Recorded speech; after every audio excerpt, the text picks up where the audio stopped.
guys? It's another episode of Real Estate Podcast, episode 177. Here with Griffin. I'm here with Trav. And I'm here with Adam. And this week we watched Tropic Thunder, guys. I mean, finally. Yeah. Like, this is one of those rainy day movies, but you hope it rains every day. I watched it three times, dude. Really? Yeah, the third time it was running in the like I wasn't sitting there like it was running in the background while I was doing shit.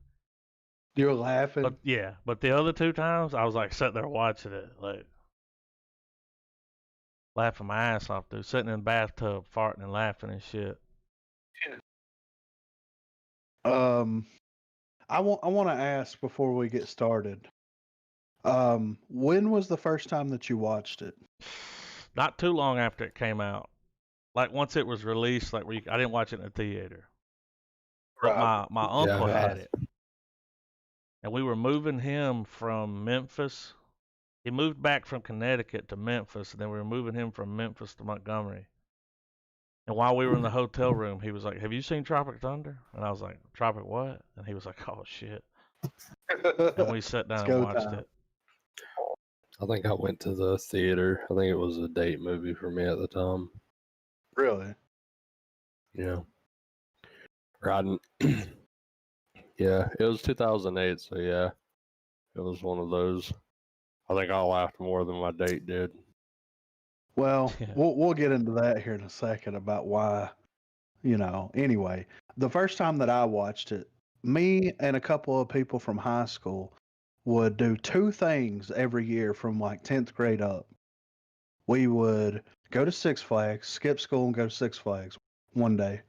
And then we would all pitch in and rent a cabin down in Gunnersville, right? Mm-hmm. Yeah. So the movie came out in 2008. We graduated in 2008, right? So this was like not long after graduation. We all decided, everybody went off and they did their orientation at college and everything. And they came back home for a little bit. And me, Root, Michael, and there was like one or two other people went down there a day early, a day before everybody else, So we were all sitting around, not drinking or anything, just kind of hanging out, catching up. And Root brought his, I call him Root because his last name is Root, odd last name, but whatever. And he brought his PS3, I think it was, and he brought Tropic Thunder. And he's like, let's watch a movie. It's like, all right, cool. We're going through the movies. And he's like, have y'all seen Tropic Thunder? And I'm like, no. He's like, dude, this is fucking right up your alley. Yeah. Well, once you see the cast on it, you're like, put that in. Yeah. Jack Black, fucking Ben Stiller. Yeah. And he put that shit in, and I laughed harder than I have ever laughed before. Like, watching a movie for the first, because you're not expecting it. I didn't know anything about it. I just like war movie, Ben Stiller, I had no idea Jack it was a Black. parody. No, like not a at all. movie making a movie. A movieception over here, like. Yeah, like. And you really don't know Tom Cruise is going to be in it. You see that little bit at the beginning where it's like, it shows him on the magazine covers and when they're doing the extra. Yeah. Poor Pecker goes over to visit him. I'm on the fucking TiVo for the YOU. But that was the first time that I had ever watched it. And I was hooked, man. It's just such an interesting idea. And in a world in 2008 where parody movies were all the rage, but in the dumbest fucking way possible that they can make parody movies, they were making them at this time. You know what I mean? It out. Yeah, like superhero movie, date movie, fucking all this. It's like Night movie. It's like the Twilight Zone. I just remember in the trailer, the whole, like, everybody in the audience that I was with at the time, I can't remember what movie it was, but they had that trailer for Tropic Thunder tagged onto it. I think it was on a lot of trailer reels, honestly, for a minute there. It was Paramount and DreamWorks. So. But it was the, it was one of the things where, like, before it was over, you see the Robert Downey moment where he's like, I'm the dude, pretended to be a dude, pretended to be another dude. I was the dude. You do the dude wasn't know who he do. And you're like, gotta say that. It's Ben Stiller's best movie, I think. I think it's one of the best parody-like films. I saw a thing where they broke that down, and they were like, this is how you make a parody movie. Perfect example. Yeah. But it was... I loved its long-running joke on method acting. Mm-hmm. Oh, yeah. That was a punchline to the very fucking end. Well, and it takes you there. Like, it feels like, even though these are parodies of actors and things like that, you feel you're so invested in the characters. You're like, these people could be real. Yeah, like, for real, you know? Like Pecker. And it's like, oh my God. Watching this movie recently, or having watched it recently for the pod, because I haven't seen it in a couple of years. I used to watch this movie, like, you know, it was in the rotation throughout the year for a while there. And, you know, I figured we would probably get to this at some point, so let's just get it out of the way. I feel like all the criticism the newly found criticism for Robert Downey Jr. doing blackface in the movie, I've realized that the people who are criticizing it didn't watch the fucking movie. No, not at all. Because him being in blackface was addressed in the film. Like, it was a plot. It was not a plot point, but it was there was a moment where he goes, I'm gonna hit you back, you know, and he gets him. Yeah. Well, and they touched on it when the movie came out. Robert went out and did press, and they would always bring it up, and then you know, they would make sure to explain in the interview. Well, it's this actor, you know, you got to get that's how serious he's a method actor. That's the joke. It's blackface isn't the joke. Yeah, it's just how ridiculous this guy is. But at the time the movie came out, this dude was so committed he would fucking do that. You know? I think Robert Downey Jr. is Teflon, dude, because when the movie came out, that was fine. Everybody got mad at Ben Stiller for "You May Make Me Happy." They got real mad at that. That's where it got like, whoa, dude, you can't. And it was like, but we all know those movies, and they name a few, you know, Forrest Gump, and they name them off. I mean, yeah, it was right before, or right around the time that "retard" the word got canceled. Yeah, and they were just trying to show you, like, Tug is so fucking dumb himself. Like, he did it wrong. Yeah. Like, he didn't do the movie right. He couldn't even method act right. Yeah, I mean, and that's the geniusness of the movie itself, is like, these are a bunch of dumbass actors making dumbass decisions and mistakes, and you're just along for the ride. And the saving the director, motherfucking day. Yeah, I mean, you've got your stereotypical cast of characters here when it comes to actors. You know, the drug addict, you know, the rapper wannabe, the fucking method, the action star. The guy that, when they had him holding all those Golden Globes, he had like 7 of them, you know? Yeah, right. Satan's Alley. I mean, it's a perfect parody film that poke fun at everybody at every step of the way, and they did it smart. That's the main thing here. People that don't like Tropic Thunder don't like smart comedy. Met people that don't like Tropic Thunder. Yeah. Some people you would think, you're like, really? You didn't like Tropic Thunder, dude? That's like, you're a fan of comedy? Yeah. I like how they did the trailers at the beginning. Yeah. They start right, they come right in with "I love the pussy." Hell yeah, you know. And it's Booty like sweat. coming on. What is it? What is it? I'm coming on your booty sweat and busting up. What do you say? Booty sweat. Get it now. Busting then it cuts to you get to Tug Speedman, and it shows you his Scorcher franchise. So you already know he's this Hollywood burnout. And they just keep printing, you know, just keep putting it out. And then it cuts to Satan's Alley, which if I remember right, hilarious. wasn't the concept of booty sweat, wasn't that a play on the crunk juice craze at the time? I think so. That and like some of that other stuff, like Monster and all these energy drinks. Then you get the Satan's Alley. Yeah. And then the Jack Black, you see what kind of guy this is. And I always remember him going, "Mo Baines," you know, from that clip. But then they go right into the movie, dude, and you get that helicopter. Yeah. You get the Nam music coming on. You get, and what's funny is like Stiller includes all the fucking nom tropes. Yeah.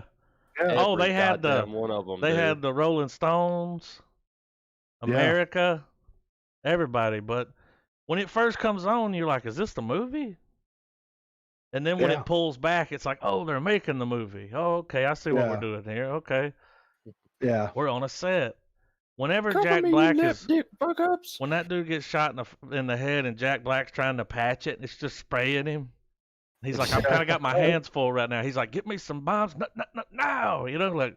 Yeah, get some boom boom in the jungle. It's like, what the fuck is he talking about? And then this was one of Danny McBride, you know, kind of got a little action in here, like more than you normally would get in a movie. Yeah. And that's his perfect casting there. And the opening of it. Yeah. Like when you first are introduced to him, it's like you see that little spark of brilliance in that moment where it's like he's up here dealing with these Vietnamese guys. They don't know what the fuck is going on, and he's just riffing, dude. He's like, at C4, give me a fucking detonator. He's like, what are they doing? These guys are up here knitting a goddamn trying to sweater. make a fucking sweater, dude. You got Bill Hader, like, this fucking, he's looking at the cheese plate. He's like, get this shit out of here, you know? They were, and in the movie, they're shooting this in, like,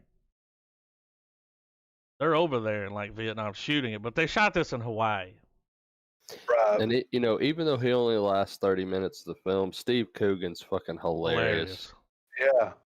Like, that dude, I only see him in small roles. Yeah. Other than, I think wasn't it Hamlet 2 that was his big starring role? He gets leading roles in British films. Yeah. Like, he plays that one guy. What's the guy with the fucked up teeth? Alan Partridge? That's it. Yeah. So there's a whole series of those movies.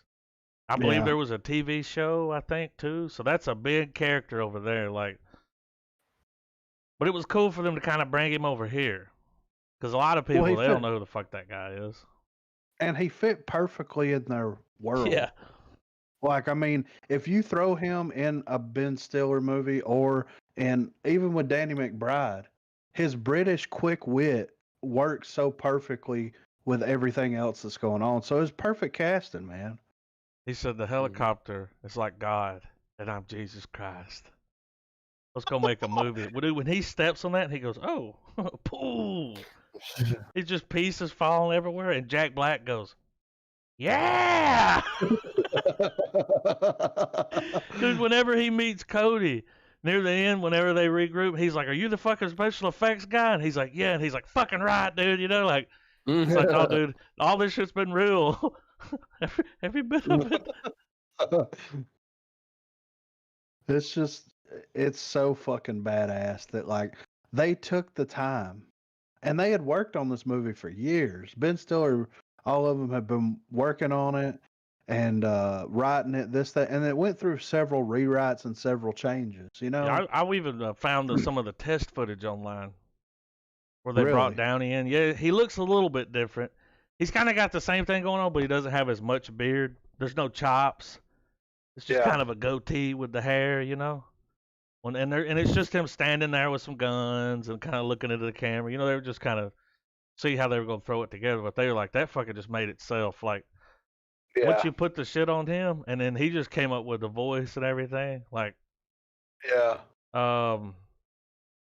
there's a bunch of stuff online. Like, there's a lot of behind the scenes, and then the little documentary thing they made, which is pretty funny. Well, this movie also, to note, this movie's got the best goddamn DVD commentary of any other movie ever. Yes, agreed. It's almost a whole other movie experience in itself if you watch it with that. Yeah. I like when he tells him that. He said, what did he say? He said, why are you still in character? He said, I don't break to the DVD commentary. And that's what's hilarious. Downey Jr. stays in fucking character as Kirk Lazarus all the way through the commentary. The funniest part to me on the commentary was when he's in character the whole time, And then once he becomes the rice farmer, Yeah. he changes to that character, and he stays in that character until he takes the makeup off. Then he's back as it's fucking genius. Did y'all read man. what he was saying? Yeah. That shit was so funny, and the dude's like, "You don't make sense. Get the fuck out of here." He's like, Yeah. "All right, I'm gonna go back to my poppy farm," and he's like, "Wait a minute, what'd you say?" Yeah. And he's Thought like, you were "Oh, rice I do both." And he's like, "Yes, you're farm diversify. American," you know. He said, "How did you learn how to speak?" Was it? I can't remember if it was Cantonese or something. He said, "I did a role one time in a movie, and I spent like 12 months in a sweatshop, an Asian sweatshop, learning to speak and shit." It's like, dude. No, I mean, come on. no. There was a part earlier in the film where it'll randomly cut to him just trudging right along, but it cuts to the oh man, I wish Jay Baruchel's character. Yeah. And he's talking about fucking formats between The DVDs DVD and format? Blu-rays. And he said, Yeah. he said, "Are you talking to me?" And he was like, "I mean, I was whoever's listening." He's like, "Jesus Christ, motherfucker!" He's like, because he just wouldn't shut up. And then a Yeah. little bit later, he was talking about something else. He was talking about like Marlon Brando or something. Yeah. And that's when It's they like- got Jack Black on that thing, and he's like, "Will you shut the fuck up?" Like, because he's just rambling on and on. You can tell he's this film nerd. Yeah. He's like, "Well, you know, porno, they wanted to go Blu-ray, but it was DVD, and porno decided that they go Blu-ray instead of HD." And he's like, "You talking to me? Give me the map." I mean, it's a genius movie. It's so There's funny. nothing. Well, there's nothing like it. I mean, we see parodies all the time, but not like this, man. This is special. You know, that's something about Ben Stiller, man, because he kind of does that. You remember, what's the movie where he played the model? Zoolander. Yeah, so in Zoolander, plays a dumb motherfucker, right? In this movie, he's just got that dumb motherfucker face, dude. He just fits it. He just, you know what I mean? Like, Eminem, he had a little grenade with M&Ms in it. And they're like, "No, we don't want that shit." He's adopting a child. Yeah. And he's got a knife. That's the adoption coming there, tugging nuts. He said, Like he all the said, good ones are gone.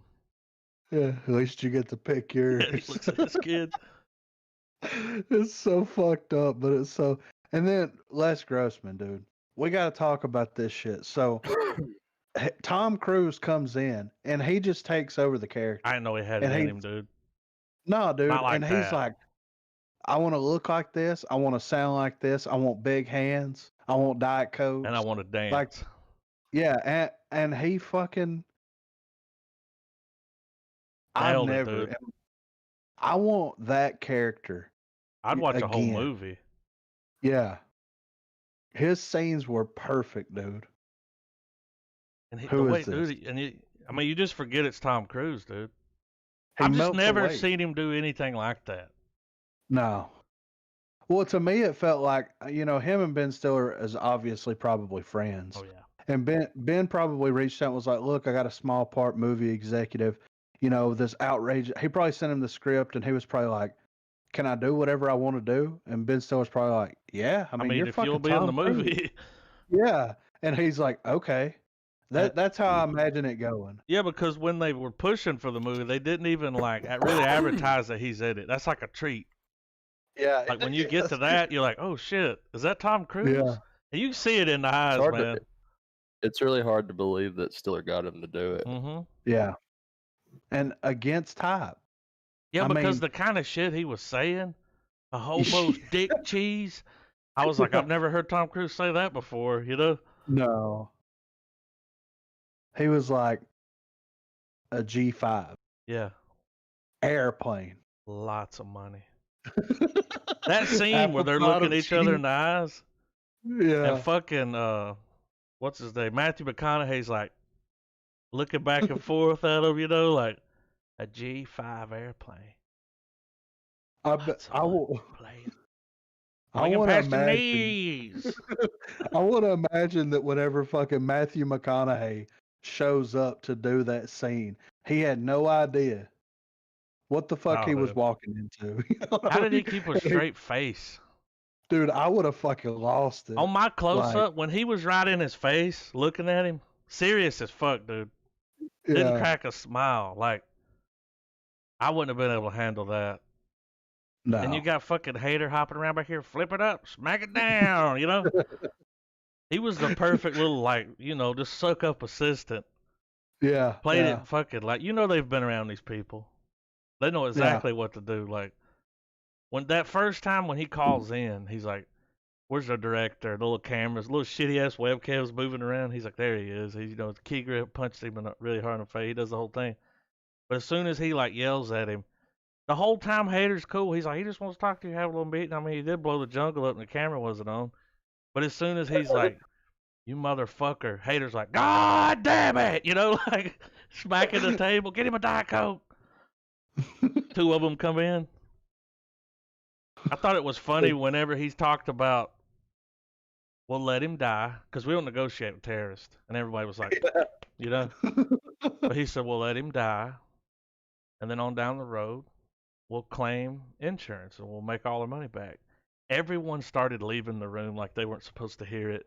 Yeah. They started backing out. Like, he says, preferably before the end of the fiscal year. Right. It's like, what the fuck? That's great. That guy standing there, we are Phoebe Dragon. He's like, who the fuck? He came over and grabbed the phone. He's like, who the fuck is this? He said, I ain't never heard of your little agency. Him in that jungle, dude, under the little, he had like magazines and shit. Yeah. And he's watching that Star Trek episode on a fucking iPod video. I completely overlooked that part. Dude, where he was watching Star Trek. His chapstick, you know. He just sitting there watching it. And then he hears something. I was like, oh shit, it's the guys coming to get him. I forgot about him killing that fucking panda, dude. That was so I killed the thing funny. I love the most. Oh, get off the phone. Killed a hooker. Yeah. Said you need to get some bleach. We're gonna get through this, Tucker. Come on now. He's like, no, a panda. And he said, Amanda? That's probably not even a real name, buddy. It's a panda. And he was like, oh, thank fucking God. He said, he's in a meeting. Yes, he is, with the pecker in about 2 seconds, you know? Busting that door. The movie's just full of that shit, man. Yeah, and it's such smart comedy. It's like, there is some like action slapsticky stuff that happens occasionally, but it doesn't rely on that. It's the wordplay, you know? It's the interaction. That whole interaction between fucking Lazarus and fucking Tug. Yeah. When he's all fucked up and he holds the little doll up. Yeah. He's like, do you want him to come with us? Call him Twigman. He could come with us. When he bust in there, and they do, for some reason, the whole time I'm watching this, I'm like, pick up a real gun, because they're all over the ground. They got fake rounds, you know, and they're just going. But when he comes in that room and he's over there washing his face, and that kid's over here doing this shit in the background, and it's like, what the fuck is happening, dude? Yeah. Who thought of that though? Who's like, I want the kid to be over here doing like, you know, kung fu poses or like getting his chi right, you know? It's probably just somebody did that on set. It's just so funny. Half squat. Dude, when he took that guy, he made him put that guy's teeth in his mouth. He's like, can we wash them? Wow.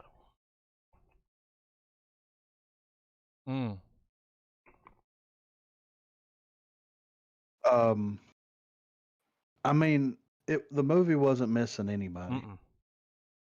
It had everybody that it needed, and then you get those little cherries on top. You know what I'm saying? The Danny McBrides, the Nick Noltes, you know, the fucking Tom Cruises, the Matthew McConaughey.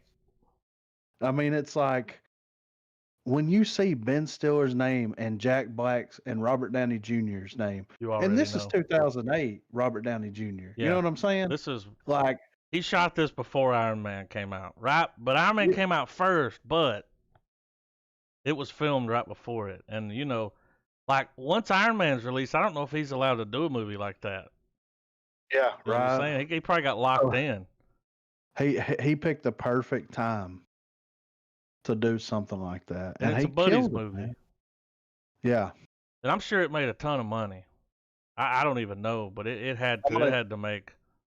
I'm gonna guess. I'm gonna say the budget was 60 mil, and I think that they doubled their budget. I think that it grossed 120. I'm not gonna guess because I think I already saw the budget once when I was watching. No, I did. What do you think, Trav? What do you think kind of budget they had?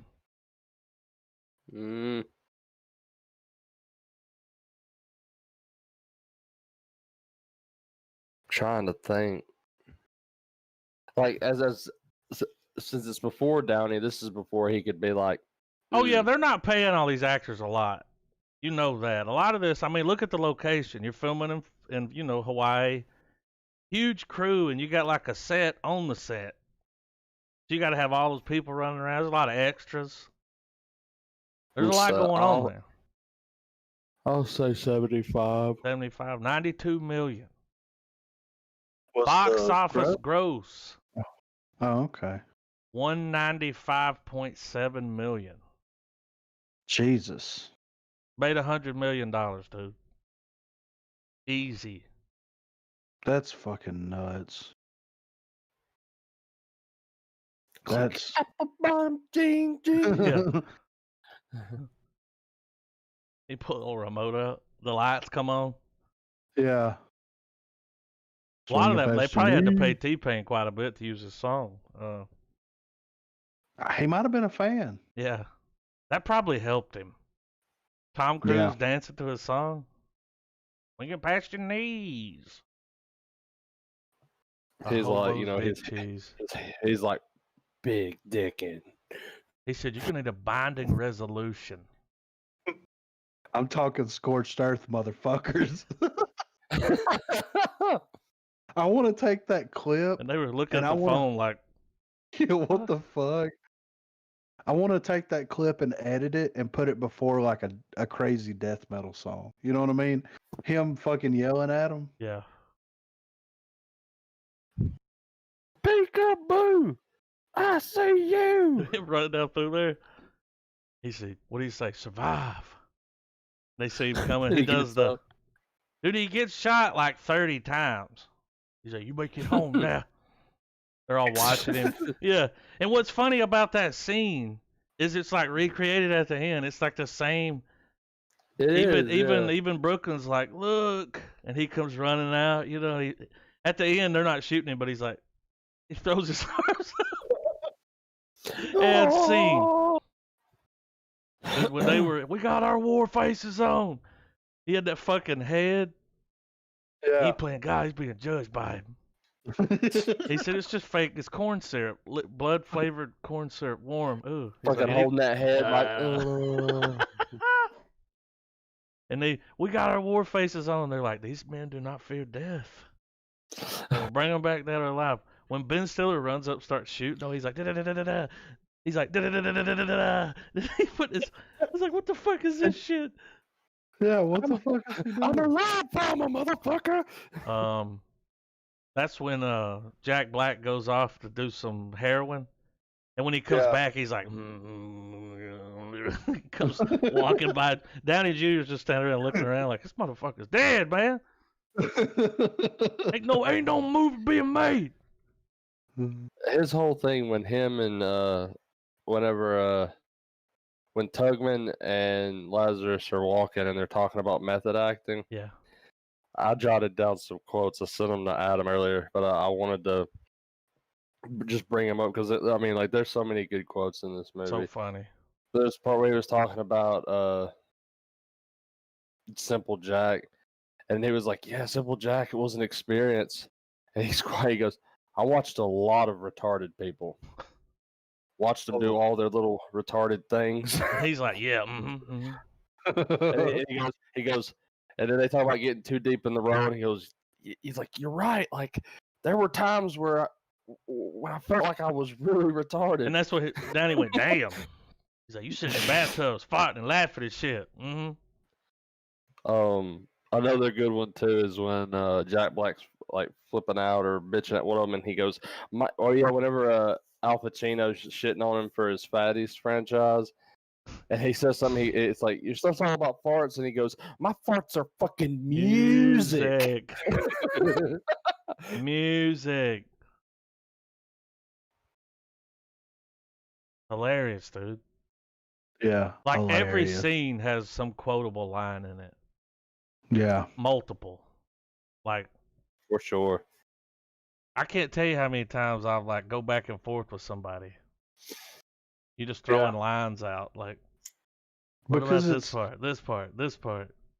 and that's what gives the movie so much replayability, because they're hitting you so fast that you don't have time to like react to them because you're too busy laughing. Yeah. You know what I mean? Try to take it all It's in. like, yeah, it's too Oh much. man, there was another one too, and Adam had quoted the part before, and then the punchline I thought was hilarious. Where fucking Kirk goes, first thing I'm doing is paying my $2 so I can watch Brooklyn bust this cherry on a sweet little mama son dinky down poontang. Yeah. and then a few minutes later, dude's like, Stiller's character's like, don't worry, Brooklyn.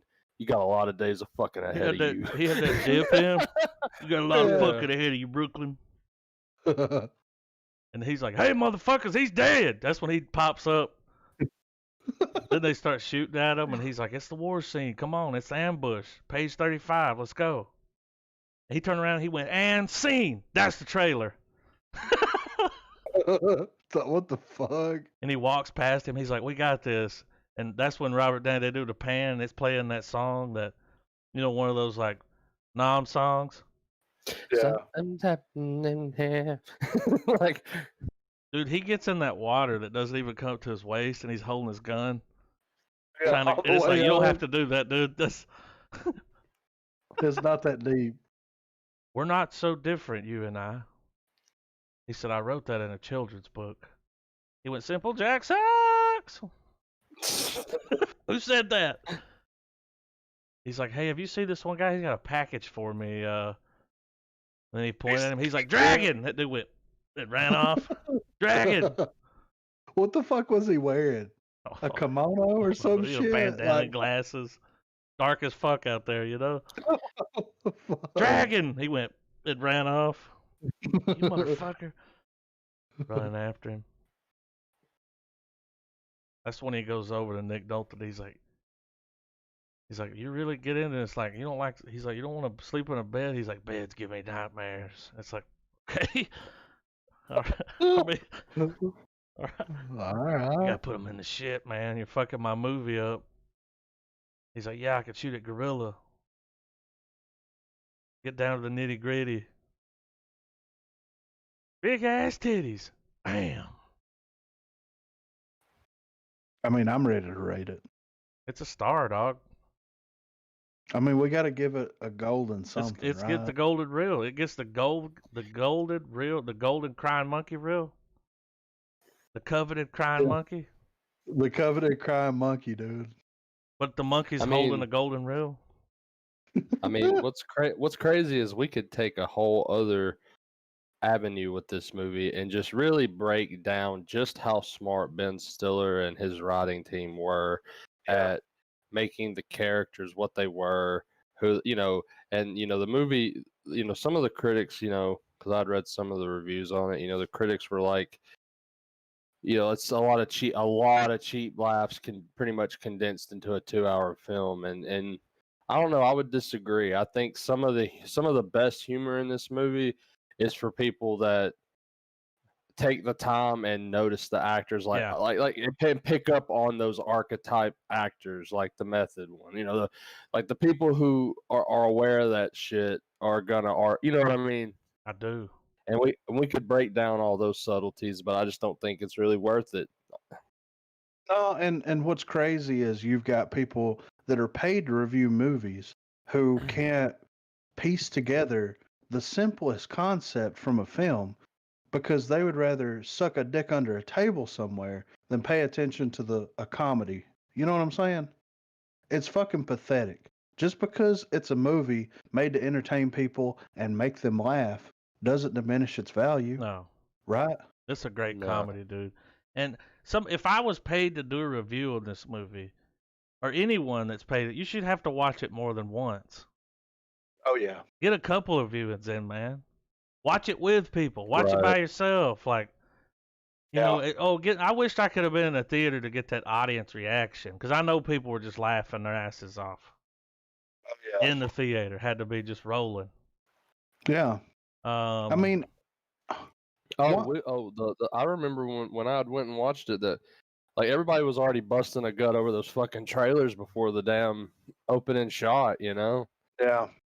Satan's Alley's trailer is so goddamn funny, dude. Yeah. To be condemned is to die, and one man will question his God. Oh, burr, burr, burr. And he was from New Line Cinema. It's like Kirk Lazarus, and then They even was it brought- they even MTV's brought the Best trailer Kiss, guy in Toby for it. Maguire, and Toby was playing with his beads. Yeah. Speaking of which, when they circle back around to the Kid's Choice, whenever they're trying to Taking a convince dude piss? to give him the map, yeah, and Be a he's like, Kid's Choice he's like in it for you. Get slimed and everything. the whole package. He went over there and he's like, "I'm just gonna read with you, man. You went to boot camp, right? You read the map. I Or think we what a- lost." I was thinking another one too. Fucking McConaughey when he's talking to Tug the first time, and he's like, "So how's your new kid doing?" And it shows the adopted one, and he says all this stuff, and he goes, "Yeah, well, at least you get to pick yours." And it Yeah. gets that photo of him and his kid, and it's so, God. That shit makes me laugh so hard when he comes out at the end when they're flying up in that chopper and the dude pulls the thing up. The fucking And he comes out and he's like, "Juggernaut," and he's like pushing it up, and then he like sees it and he throws it up there, and then after it goes off, he's like, he just runs off into the off. like, what into the the fuck, where the woods, fuck is he dude. going?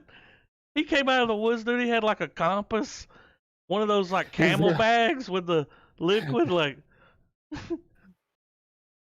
Shit, so he did that fucking. Then just they speed it up. He runs fast as fuck. Just Yeah. What's funny is they had to have told McConaughey, they were like, "Listen, you this is your character. Here's what you're playing. But what you don't realize is you're going to be the deus ex of this whole fucking movie. Like you're going to be the one that just comes out of nowhere and saves the fucking crew or with whatever." a TiVo box. It even said it was the real TiVo box. Yeah. Back when TiVo was a He said- fucking thing. He said, "Tugger, you don't have to explain to me why you need TiVo, like you need food or water." And he was like, "Well, I mean, it's like food or water. Like TiVo's on that level, dude. I just let you know the people you're dealing with."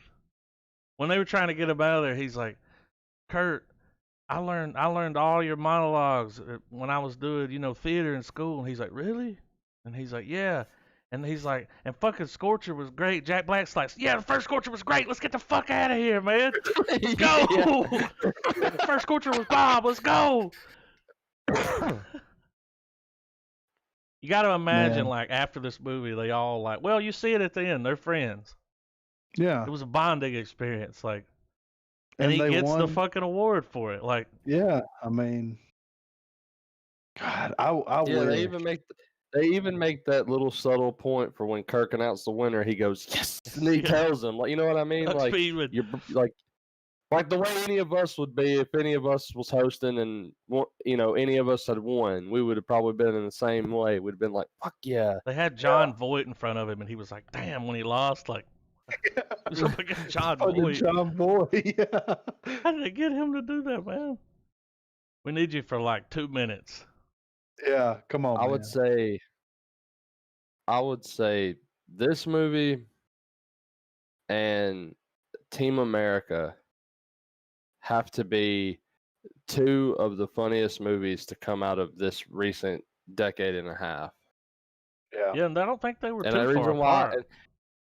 and the reason why I bring Team America About a few into it is years. because I can't think of any other comedy like Tropic Thunder that was just that ridiculous, but yet a movie that has endured all these years already. Yeah. and will obviously, these movies will, they're new classics in a way. I never get tired of watching it. No, not Ever. at all. And it really has stood the test of time. And like, if I had to pick a movie of the past 15 years that's like a perfect comedy, and there's been so many comedies come out, so many, but it's like, it's it. It's you know what I mean? It's up there, man. It's a perfect so comedy. Genius. Yeah. I don't know, man. I love it. Definitely the funniest movie we watched on this podcast. Yeah, for sure. And we haven't done a lot of comedies on here, have we? Not really. I mean, we've done a handful. Well, it's the most intentional comedy we've ever watched. Yeah, for real, right? But I mean, it just pisses me off, and we've talked about this before, but it just pisses me off when it's like, how is it right that not only people that get paid to review movies, but also the Academy, everybody just dismisses comedy when it's like one of the oldest forms of expression. You know what I mean? Like Shakespeare fucking wrote comedy. Yeah. You know what I mean? Why are they so quick to dismiss it? I think that this could have won Best Picture. Yeah. You know what I mean? Oh, I don't get it. Yeah, any kind of movie reviewer that shits on this movie, I don't give a fuck what they got to say. Well, I mean, period. I think the advent of the teen comedy is what put a bad taste in their mouth. Yeah, and I think there was a lot of them. I don't think the industry or audiences have ever really recovered from that era. The scary where we had movies. the American Pies, the fucking all those scary movies that were for all intents and purposes hour and a half fucking cum and fart jokes. Yeah. Whereas this one, that comedy's there, but so many other it's on a whole other level.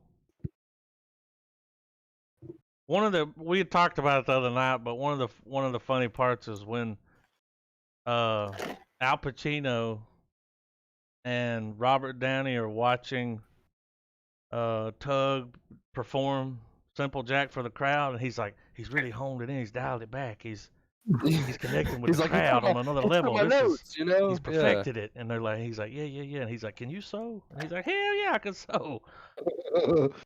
I did all those patterns. He's like, gotta get started on my costume. To his little small arc. What? I said whenever he asked Al Pacino if he knew how to sew, was another nod to his little subplot. He said Lance, and he said, wait a minute, you say Lance? He's like, no, I said Nancy. He's like, I don't know, dude, pretty sure you said, they're all like, pretty sure you said Lance. He's like, hey man, everybody's gay once in a while. It's Hollywood. He's with Lance Bass at the award show. Fucking hilarious. Yeah, I wonder if he even knew about the line, or they just set him next to him. Oh, dude, are you gonna talk about him trying to suck his dick right after that? That was so fucking funny, man. Well, it was the kind of movie that made fun of the people who were in it. You know? Yeah. Yeah. And I think that was brilliant. And I wonder just how long were these conversations trying to get these actors on board? Well, at this point, Ben Stiller has completely established himself as a competent filmmaker. You know what I mean? Yeah. Because I'm gonna pull him up real quick. Cable Guy, which we watched on the pod. If we go, no, we haven't watched it on the pod, I don't think. No. Oh, we did. I think we have. Did we? Oh. I think so. But I mean, Ben Stiller had his show. He did Zoolander. He did Cable Guy, Tropic Thunder, and his writing skills. You know what I mean? Mm-hmm. And his ability to kind of mold himself into whoever he needs to be based on the role. I think that he had enough confidence because I imagine, and I don't remember watching the Ben Stiller show, but I remember some of it. I imagine if you go back and watch it now, It's funny. probably got a shit ton of cameos. Yeah, It's probably even funnier now, probably. Yeah. considering the time that we live in. I think that's Yeah. one of the reasons why he's so good as a filmmaker making this kind of movie is because he kind of grew up in that, man. You know, it like he was always comedy, like. And I mean, you know, you do it long enough, Yeah. you're gonna get pretty good at it. That's the thing about him, dude. He can do a serious role. He does that. Yeah. What is it? Something Neon Dream or something, where he plays the guy that created Alf, which was a heroin addict. That's a weird fucking movie, dude. He plays the guy that created Alf. And when he's high on heroin, he's like, he sees that creature that became Alf on the TV show. That's how that thing was created. Like, a dude got high and was like, would see that thing and it would talk to him. And he wrote it down and it became a sitcom, dude. It was huge. Like, That's crazy. Alf remember Alf toys and shit? Like, yeah. But then, like, didn't he do the, Meet the Fockers?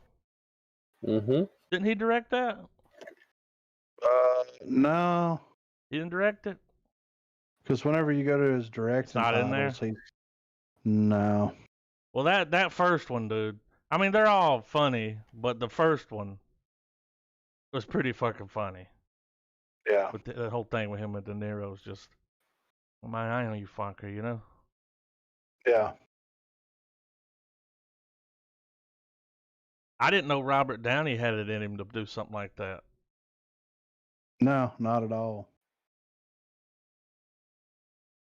Not at all. That's all the resume you need.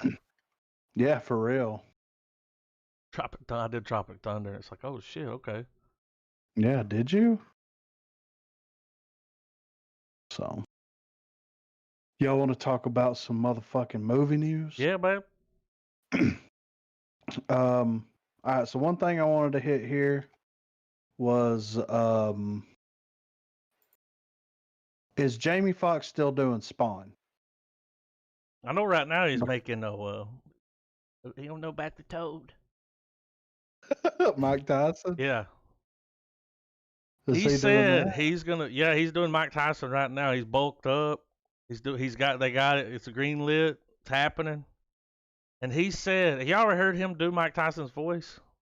No. It's really good. He used to do it like when he would do stand up. And on In Living Color, he did a little Mike Tyson.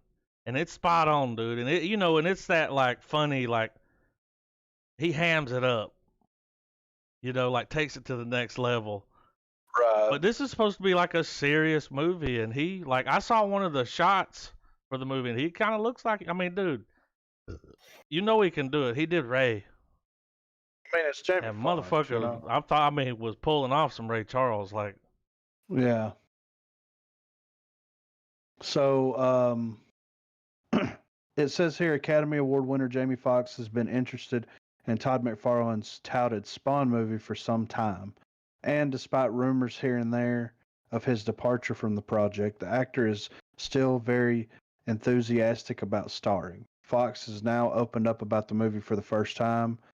And so he goes into his quote here. It says, I surprised Todd McFarlane. I said, bro, I know that one day you will do this movie, and I hope you will keep me in mind.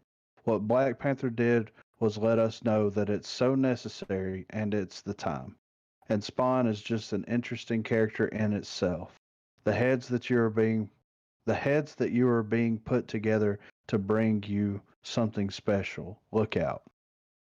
So, I mean, I think it's fine casting, you know?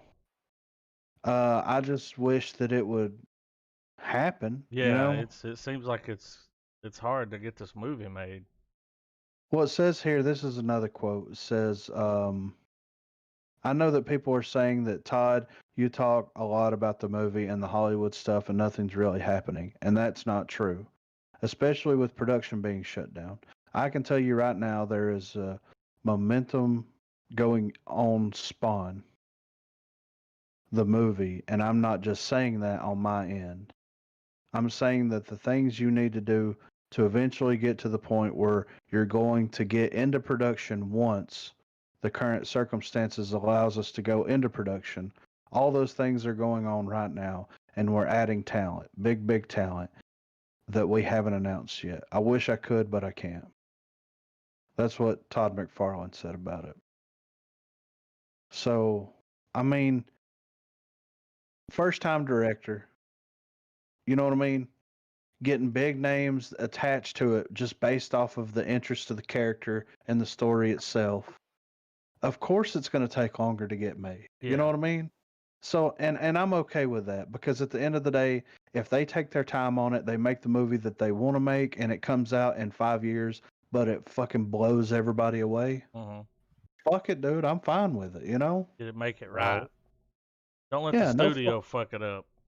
No, not at all. And I think that's why he went. Didn't he go to Blumhouse? Probably why it hasn't been made yet. Yeah.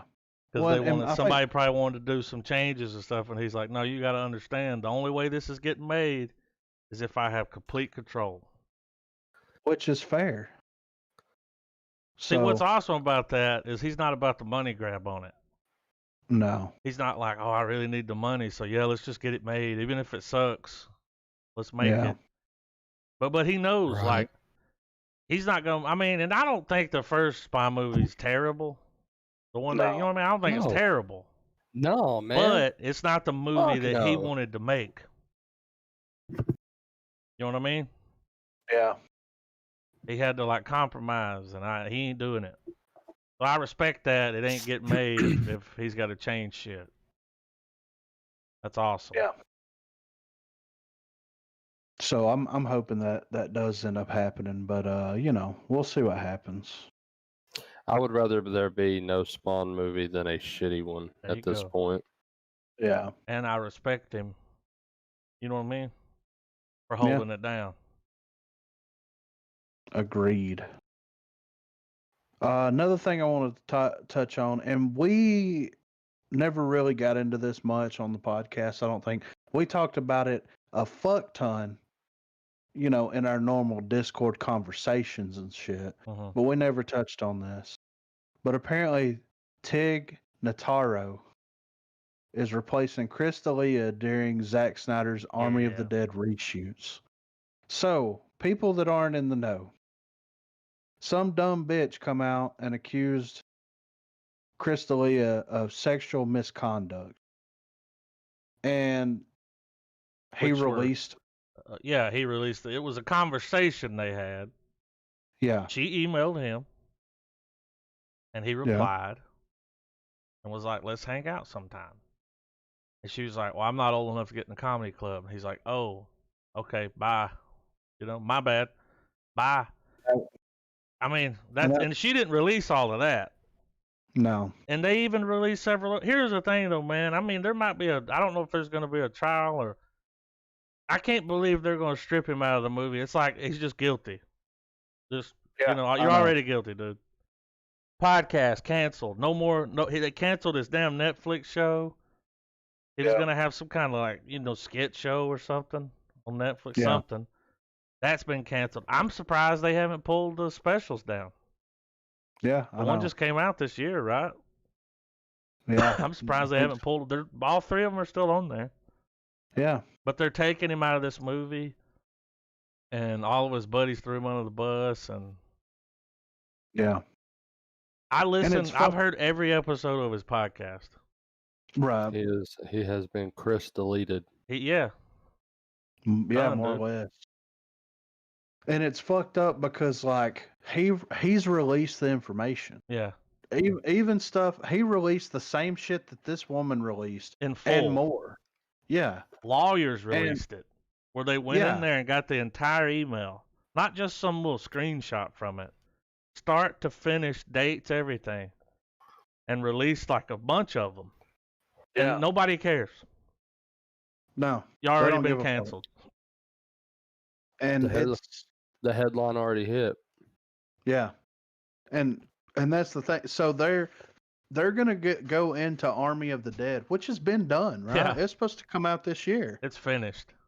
Yeah. And they're going to do It says here, since principal photography on Army of the Dead wrapped last year, Zack Snyder will be bringing some of the cast members back for brief reshoots to incorporate Tig Notaro. Snyder will be using a combination of techniques from actually reshooting scenes opposite an acting partner to using green screen and CG technology to blend her in. Dave, deep fake it. Yeah. And then it goes into the cast and everything. And then it breaks down what the movie is, and we've talked about what the movie is. Yeah. It says, in June of this year, several women came forward with stories about Crystalia messaging them on social media when they were under the age of 18. One woman alleges that D'Elia was grooming her for a meeting, while others claim that he wanted nude photos, and for them to come to his hotel room and cuddle. After the multiple allegations were made public, D'Elia quickly denied knowing that the women were underage, although screenshots of messages seemingly prove otherwise. D'Elia says, I was a dumb guy who absolutely let myself get caught up in my lifestyle. That's my fault. I own it. I've been reflecting on this for some time now, and I promise I will continue to do better. So, like, they're taking him out of the movie. He's done, dude. He's done. It's bullshit. I think, he could have he could have come back now on his podcast and started back up, but I think he's like pissed at everybody. Well, you can't blame for not him. having his back here, like his friends. Like, I mean, look, dude. As long as you're having sex with an adult, no matter what their age is, if they're an adult, they're an adult, right? That's the law. I mean, that's the way that if it you works. like 21-year-olds, 20-year-olds, that's your thing, whatever. They're old enough. That's the law. Everyone knew that. I mean, he's not even 40 yet. No. He's like 37 now, and this was years ago. He would have been in his late 20s. Yeah. When all this shit happened. So, like, here's what bothers me the most, man. The one girl that came forward the first, it was like, I just saw Crystalia on Netflix playing a pedophile, and then did the whole thing. Probably had no idea that shit was going to start trending, dude. No. Probably had no idea. But, so what's funny about that is when in that email, she said, oh, I'm not old enough to get in the club. He's like, how old are you? She's like, I'm this age. He was like, oh, my bad. See ya. That's end of communication right there. Yeah. 4 years later, she's like, yo, I'm of age. Want to fuck? And then he didn't answer. He did not reply. He could have. Yeah, he could have like, yeah, come on, let's go. Next time I'm in Canada, let's hit it up. But he didn't even reply, and I think that's why she felt burnt and was like, man, this motherfucker, Yeah, I know.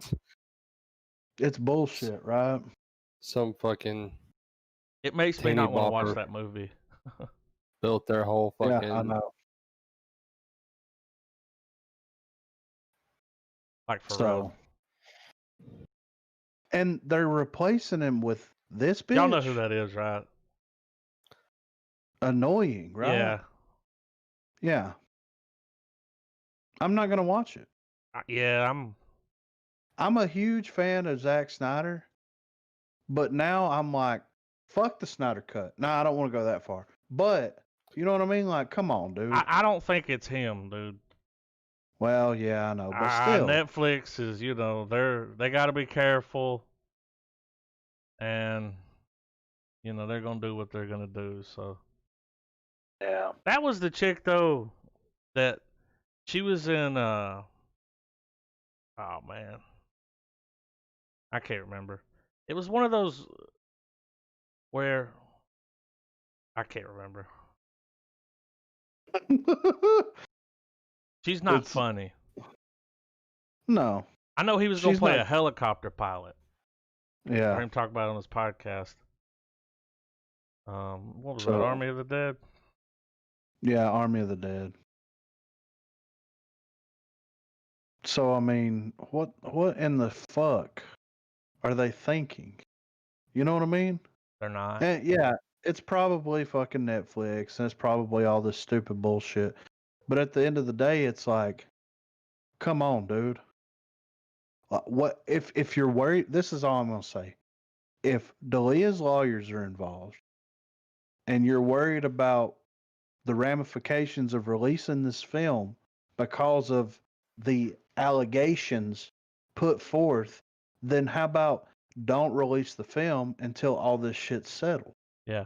And if it comes out that he is Innocent guilty, or guilty. well, if it comes out that he's guilty, then do Then you the change fucking do the reshoots, do that shit. But if it comes out that he's not guilty, release the movie. He's already guilty, man. If I was him, since he's already got legal involved, so somebody's gonna get sued, dude. Yeah, For sure, because they just ruined his career. 110%. Luckily, he's got enough money to keep going, but still, dude. Yeah. I mean, he had years ahead of him. I mean, Yeah, I know. But it was Marin. She was on Marin. I didn't watch Marin. She played. He had a girlfriend at one time or something, and Tig ended up marrying the girlfriend because I think she's a lesbian, which that's. Yeah. I mean, look at her. Yeah. But it was on Marin, and then I didn't think she was that funny.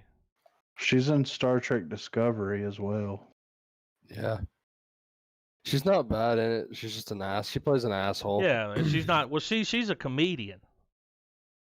And that's her job. Well, Yeah, she does plays comedy. Yeah. Oh yeah, I she's see a what you stand-up did there. comedian. But is she funny though? I see what you did there. I don't think she has that whole, her approach is the very dry, kind of sarcastic. Yeah. Yeah. So there's some jokes that are hit and miss. Like some of them are funny, some of them are not. She ain't no Chris D'Elia. Most of them are No, not. Yeah. But yeah, man, I've heard that this past week and was like, what?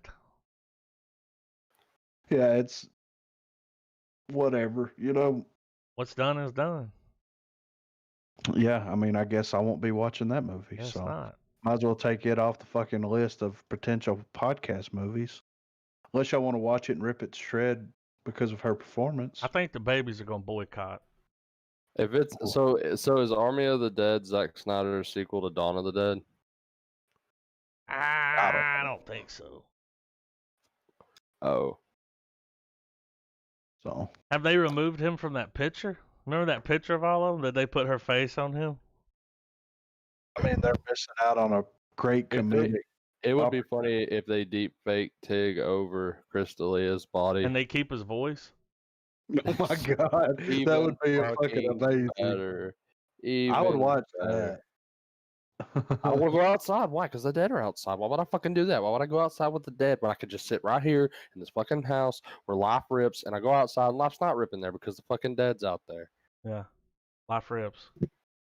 God. This is like social media is a great thing, but it's also, man, when you see shit like this happen to somebody just because of social media, that's the downside to it. You really got to be careful what you say about people on the internet, man, because... Well, Holden McNeil said it the best. The internet has a voice, and they chose to use it to bitch about movies and share pornography. Yeah. Yep. That was Holden McNeil, right? That's been Affleck's character. Okay. Yeah. Just want to make sure. Excuse me, Holden McNeil. But That's a bummer. the next thing we got here is a John Hughes classic is getting the remake treatment. I don't know if y'all have heard about this. I have. I think Adam has. Have I? Paramount Pictures has teamed up with none other than Will Smith and Kevin Hart for a new take on planes, trains, and automobiles. Here's what I gotta say about this. Just let them make a movie, kind of. You know what I mean? I hope they don't call it that. Wasn't that the Judge? Yeah, Due Date. Yeah. It was, but it was different. Having a baby, they're taking a car. It was just different enough. I just don't know how many more, like, there's some movies where their plots and themes can be redone a million fucking times and you won't get tired of it. Yeah. But the planes, trains, and automobiles thing, like the road trip movie. Yeah. I'm sure it's going to have some funny parts. I just don't think there's enough gas in that tank. Because it's still, Will you know? Smith. That's the only, whenever they did Due Date, I'm like, all right, we really don't need one of these. But it's Robert Downey Jr. and Zach Galifianakis. And when he told that kid, he said, I'm going to fucking hit you if you do that shit again. And then he did it. There was the scene in the movie where they get high in the car and they go across the border. Oh, and it cuts to Zach going, shit is hilarious, dude. So I can see where the movie's probably going to have some funny shit in it. Yeah. But calling it a Planes, Trains, and Automobiles remake, just put the movie out and give it a name. And it's Will Smith and Kevin Hart? Yeah. Yeah. So I take it Will Smith's going to be... He's got to be playing the straight guy, right? Martin, Steve Martin's character. That's what I'm thinking. And so Kevin Hart's going to try to be John Candy. Annoying, which he's good at. The fuck out of here. I hope they swap it, though. That would be cool. If they switch it around and let Will take on the... I'll let Will Smith tap into some old Fresh Prince antics. Yeah.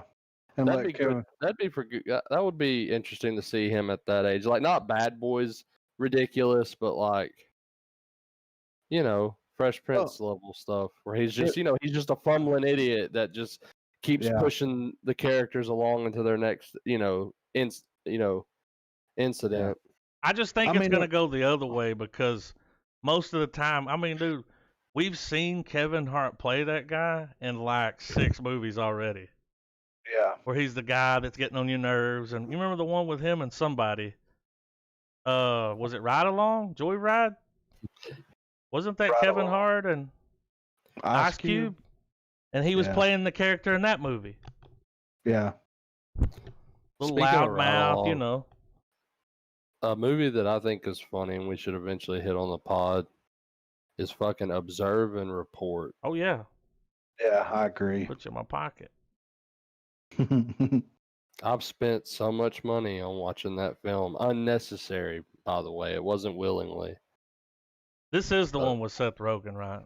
Yes. This is the fun. This is like the funnier mall cop movie. Like, remember when they came out? It was like, what is this? Another mall cop? God damn, that movie's so fucking funny.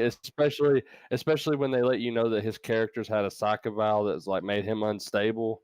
And there's a part where he's talking to his shrink, and he's like, "And everyone's out here," and he's talking about his dreams, and he's like, "And they're going, Ronnie, save us."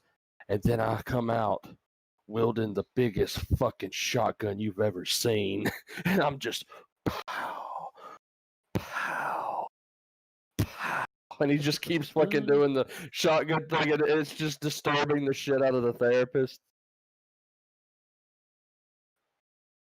But I'm down to watch DT Dubs. I haven't watched them all the time. And when the fucking streaker's out in the fucking parking lot beating off, and he's looking at the girl going, "Sit on daddy's dick," and fucking they're all fucking horrified. And they even do the thing where as he's running, it's doing the bongo running thing, like, and he's fucking like, all you see is him in his coat, and he's like, "Hey," and then another woman comes up and he's beating off, and he goes, "Fuck you," and then he runs off again. Right. Yeah. I got 2 more tidbits here. Theaters showing Tenet must pay Warner Brothers more and follow strict rules. Tenet is set to open in the U.S. at the beginning of September, following an international rollout. Director Chris Nolan's mysterious thriller has long been eyed as the movie that can help get theaters up and running again. Warner Brothers is hoping that will be the case when they are working with exhibitors to make it happen. But the studio is asking for a larger cut of the box office, given the nature of these uncertain times, in addition to other demands. Warner Brothers has recently sent a lengthy email to movie theaters outlining the release plans and expectations for Tenet. Pre-sale tickets are allowed to be sold starting this Friday. Theaters that hope to show Nolan's latest will need to meet certain guidelines in order to do so. The one that may be most painful is that the studio is taking 63% of the ticket sales during the movie's theatrical run. That is at the very high end of what a studio might typically ask for with a major release. So a lot of theaters aren't going to really make a lot of money off of it. Yes, that will eat into the theater's profits in a big way. Movie theaters in the U.S. as well as around the world have suffered immensely this year. Most theaters were shut down by mid-March, resulting in millions in lost revenue. AMC has been on the verge of bankruptcy. Point being, theaters need the money Tenet can bring in. They are just going to be making less of it.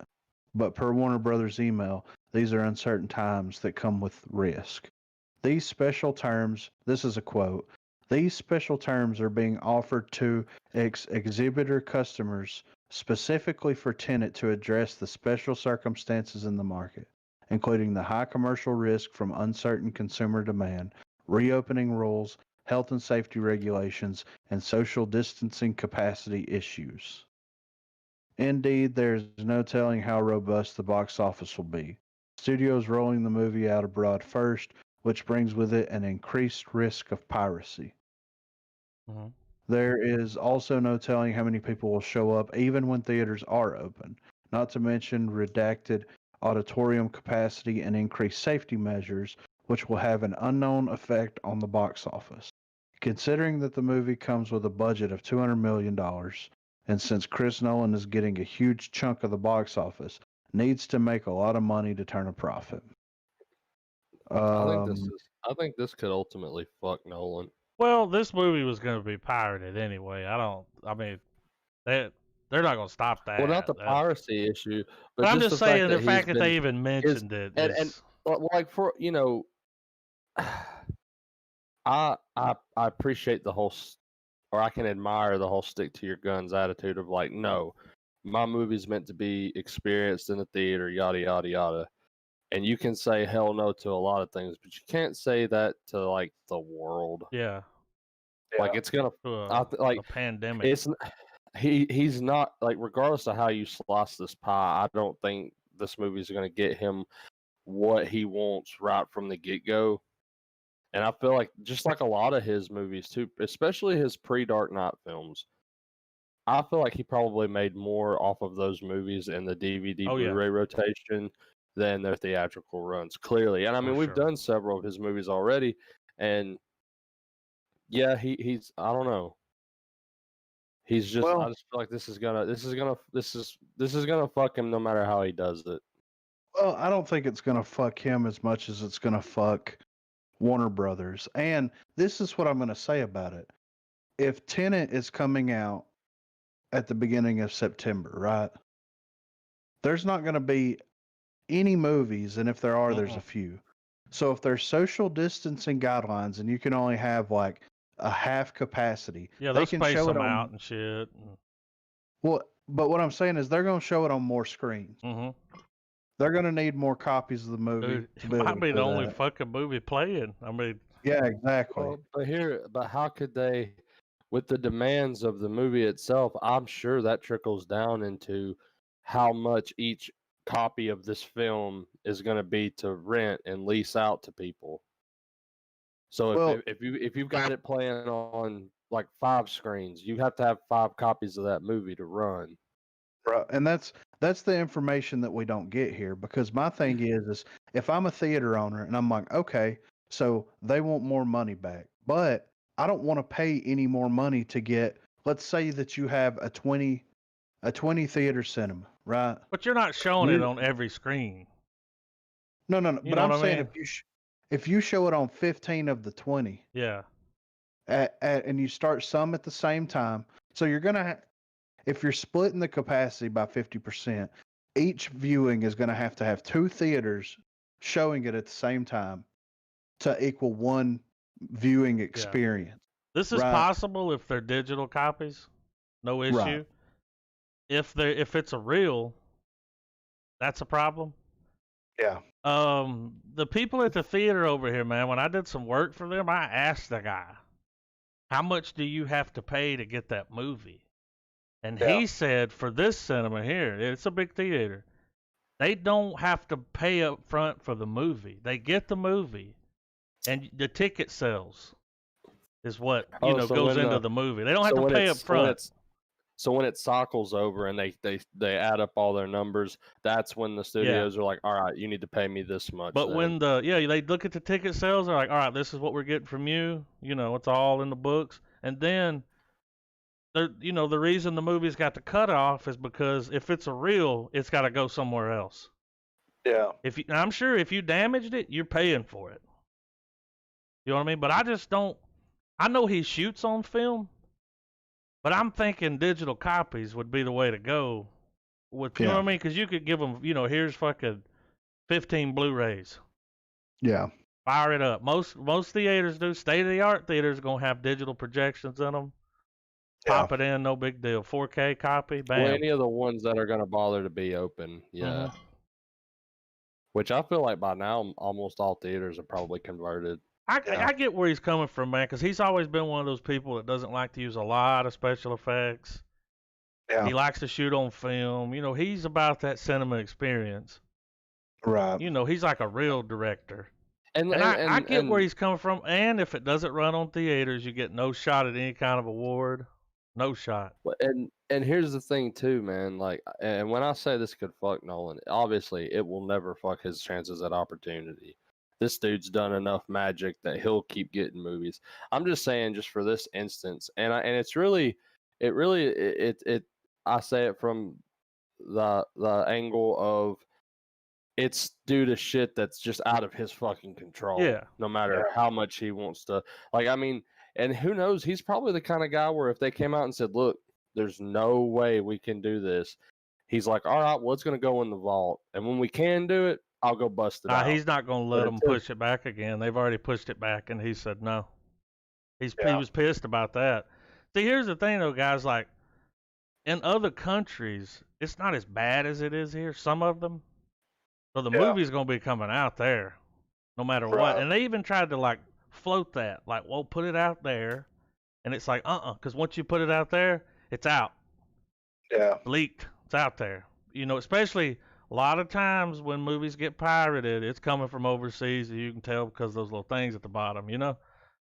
And those are digital copies. You know what I mean? That's a digital copy. Like, they're not copying a fucking movie reel. You could tell those are like, it's like a disc or something that they just copy. And so that's one of the things when they were like, we'll release it overseas, because they have to. We get more, they make more money overseas than they do usually in the U.S. on movies. So they can't you know what I mean? Yeah. Gotta come out over there. So he wants it done all at the same time. So if it doesn't make a lot here, it'll and then here's the thing, dude, there hasn't been a movie out for a while. The theater here is open. I've seen people there on the weekends. So if it's like the only thing playing, and people are itching to get back in. Yeah, it's like, there's a fucking movie playing, a new movie's out, like, and it's, and then it's not his type of movies. They're not for everybody. No, especially the way this one looks. Right. Because there's a twist, probably. Yeah. Even the people that worked on the movie don't know what the fuck's going on in this movie, which makes me want to see it even more. Right. And then they said it's probably one of the hardest films to cut ever, to edit. Yeah. And I'm like, I want to see that. Well, it looks like they do, like, a lot of the reverse scenes, just the little glimpses we get in the trailers. It feels like they went in there and took the footage and straight up reversed it and did some editing over it, where, like, they still had that authentic look of something just in complete rewind. Yeah. But having that footage overlapping footage of real time, But what if that's why he's, like, really pushing for it? It's because he's like, look, guys, people have never seen a movie like this before. Yeah. Because he's against that going straight to, well, but I mean. Well, do you think? No, I mean, in a good way. I don't mean it. I don't know if that's what he's thinking, but. Well, do you think some next level shit then? Well, if it's something we've never seen, then clearly there's a lot of really great film making going on in the movie, rather than storytelling. Yeah. And that's something that, like, that's something as a movie watcher that I'm absolutely perking up for. Like, yeah, plot wise, it may have been what it was, but like the reason why I busted a nut over Blood Machines was just because it visually was so different from so much shit we've been watching for years now. It had all the same stuff that were, it had all the right seasoning. Like it had the ships, the space, and all that stuff. But just the way it was presented was so it was original and authentic. And with Nolan making his claims like that, maybe with Tenet, makes me think that that's what we're going to get. Yeah, it may be a film storyline we've seen before. It might be a classic dude's got to keep the timelines intact type of shit, and aspects where while we're watching it, we're going to go, we've seen this before. Mm-hmm. We've seen, you know what I mean? But the way he's going to spoon feed it to us is the fun part, the feeding. The way it was shot and edited, and because the trailer, I mean, with no context that the trailer gives, the trailer looks fucking nuts. Yeah, it's piqued my interest to it. Like what could possibly be going on in a film where dude's not time traveling, but yet he's seeing sequence of events in an almost Benjamin Button way. Yeah. That's just that's a mind fuck, and I'm interested to see exactly, Well, and I think that the main reason that I feel like he needs this to at least premiere in the U.S. at the same time that it does overseas is not piracy. I think what it comes down to is foreign markets are going to take what he does in this film and they're going to use those techniques in their filmmaking. Just like American filmmakers are going to take some of these techniques and they're going to use them as well. If they come out internationally first, not only is the movie probably going to get pirated, but also those techniques are going to be copied. And by the time that we finally get to see it, we may have already seen a version of what he's trying to accomplish in the film with some like quick, some quick, Asian or some quick Netflix shit gets thrown together that does it. Yeah, that's what I'm saying. And I feel like nobody knows what's going on. It feels like it's very revolutionary, almost like Avatar 3D revolutionary to us but storytelling wise. True. You know what I mean? Yeah, so, and I mean, once again, that's probably the only reason anyone should ever really waste their time with Avatar is to see just what all James Cameron did on a technical level. Yeah. So, I mean, my thing is like, hey, Warner Bros., like, just let us fucking pay $30 and watch it at home. They've already had people view it and review it online. Yeah. Like the Google reviews, when you go there, you get a lot of the people that are reviewing it are for Tenet. Yeah, they got to see special screen. They'll do the screenings to see how the crowd feels about it and stuff. So and it's already at a 4.8, and it hasn't even. Well, a lot of them love it, dude. I mean, they're like, it's a must see. 4.8 out of 5. Yeah, and it hadn't even come out yet. That's based off of 226 ratings. Well, when you have a movie this hyped up, and there's not even a fucking embargo on it, that says something, I think. Yeah.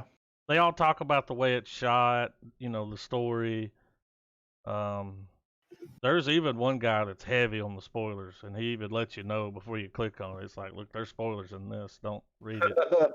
Yeah. But, like a must watch. This film was amazing. And that's what you're going to get when he does a movie. You're getting a fucking movie, dude. Yeah. I just want to see just how good. I just want to see if his writing can still hold up. Because so far, none of his films have really bent to the current time's agenda. Yeah. I mean, I'm sure there are metaphors and characters that embody those types of ideas, but his movies overall don't touch that shit. And his brother didn't help him on this one. He did this one all by himself. So no Jonathan Nolan at all. I'm sure he probably let him read it and got his input, but he's got no writing credit whatsoever.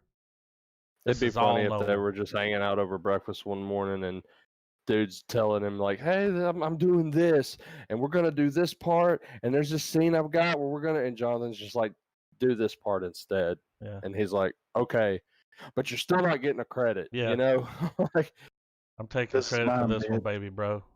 Yeah.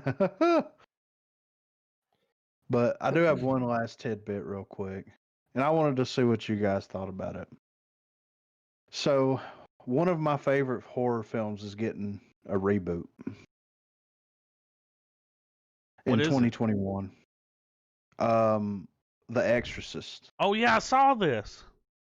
Yeah. So it says The Exorcist is making a comeback. Morgan Creek Entertainment is said to be bringing a reboot of the iconic franchise to theaters in 2021. For the moment, details remain scarce, but this means we will be seeing our first new movie in the series since 2005. Whether or not it is a worthy successor to the original 1973 cinematic classic remains to be seen.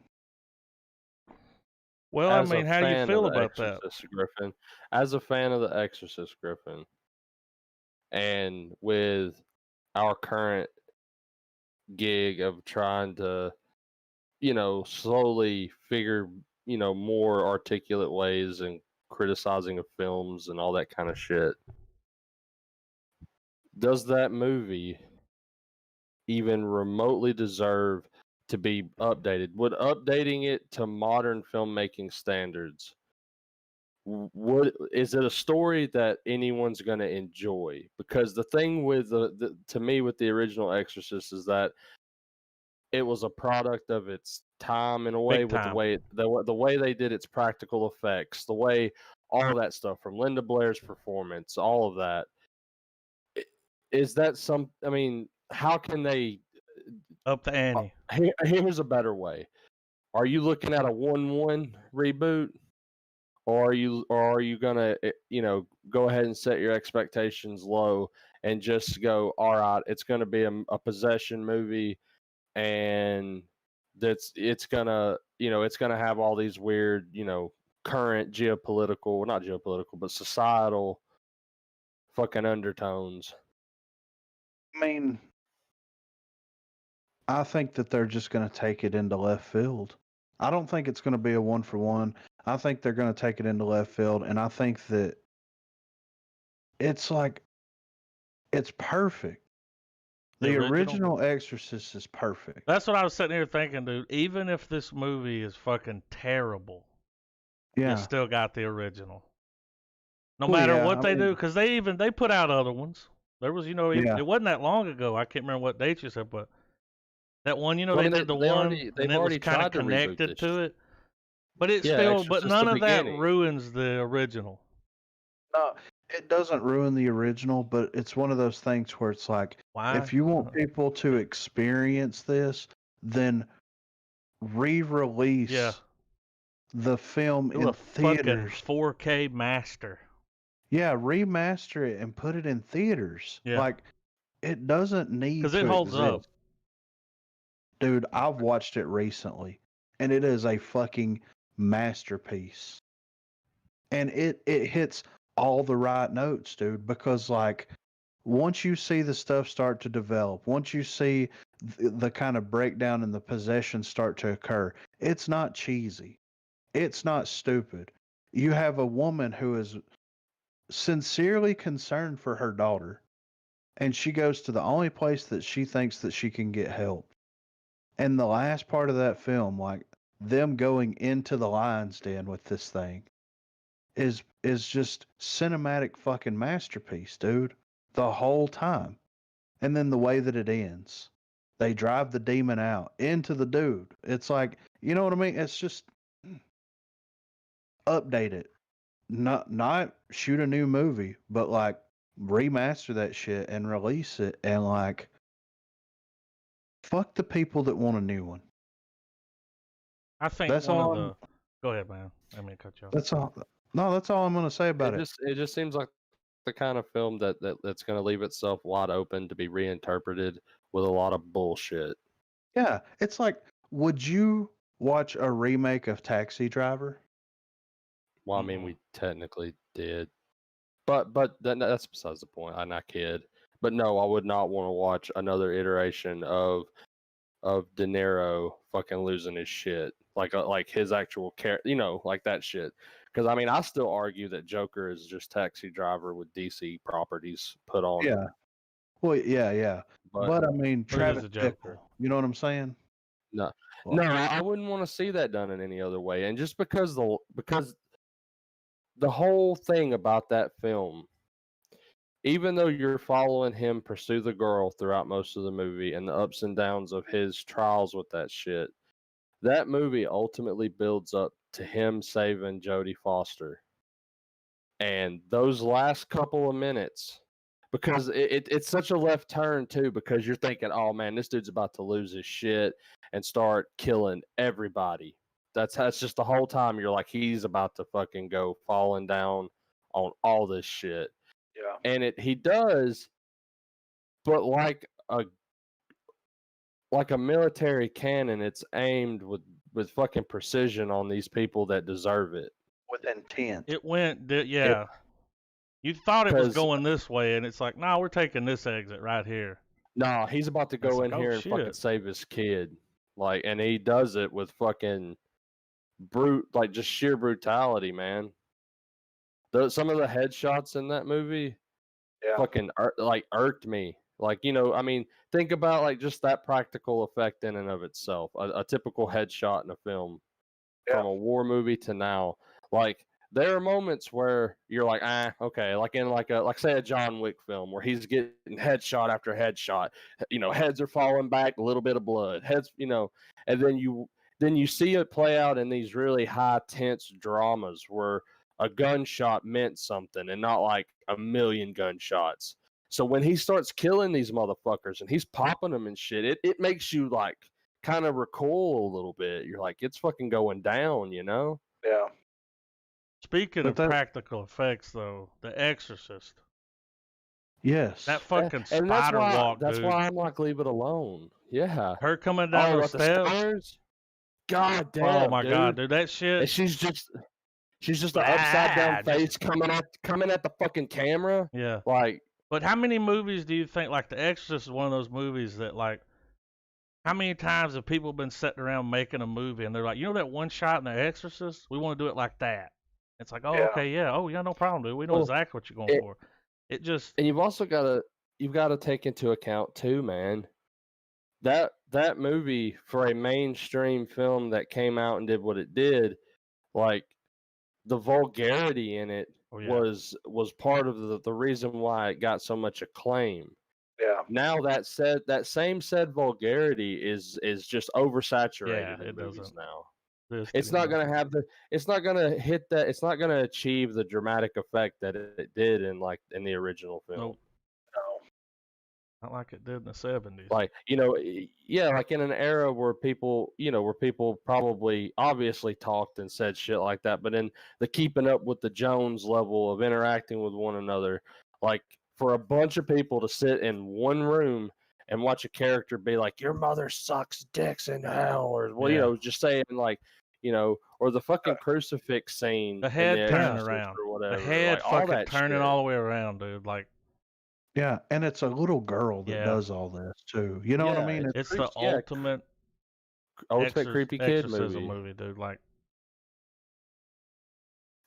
and it's because it's such a bare bones story too, man. Yeah. Like it's like The Exorcist has already been remade, just with additional plot development. Yeah.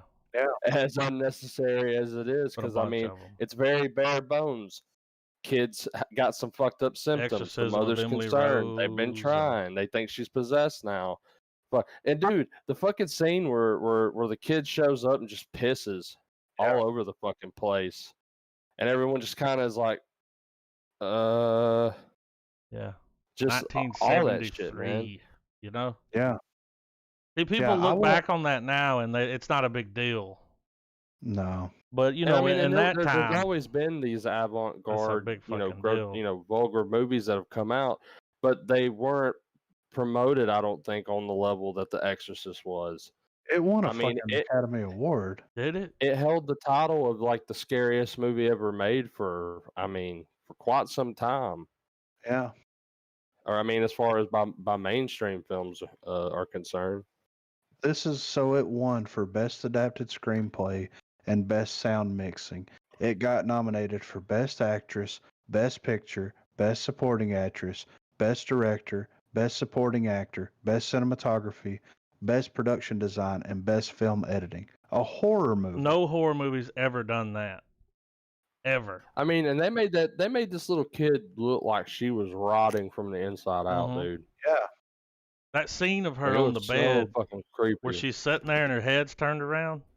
And there's like blood on her legs and Yeah. that shit was creepy, man. Watching that when I was a kid.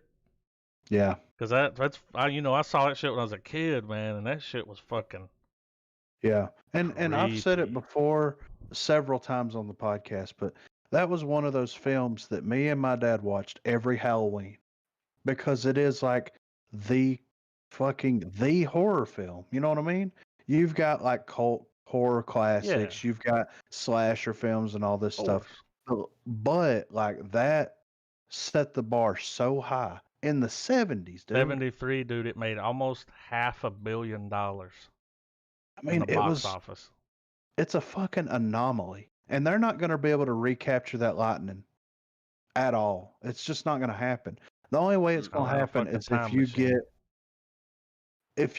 only way it's going to attract that much money is if you get an outstanding cast. Yeah.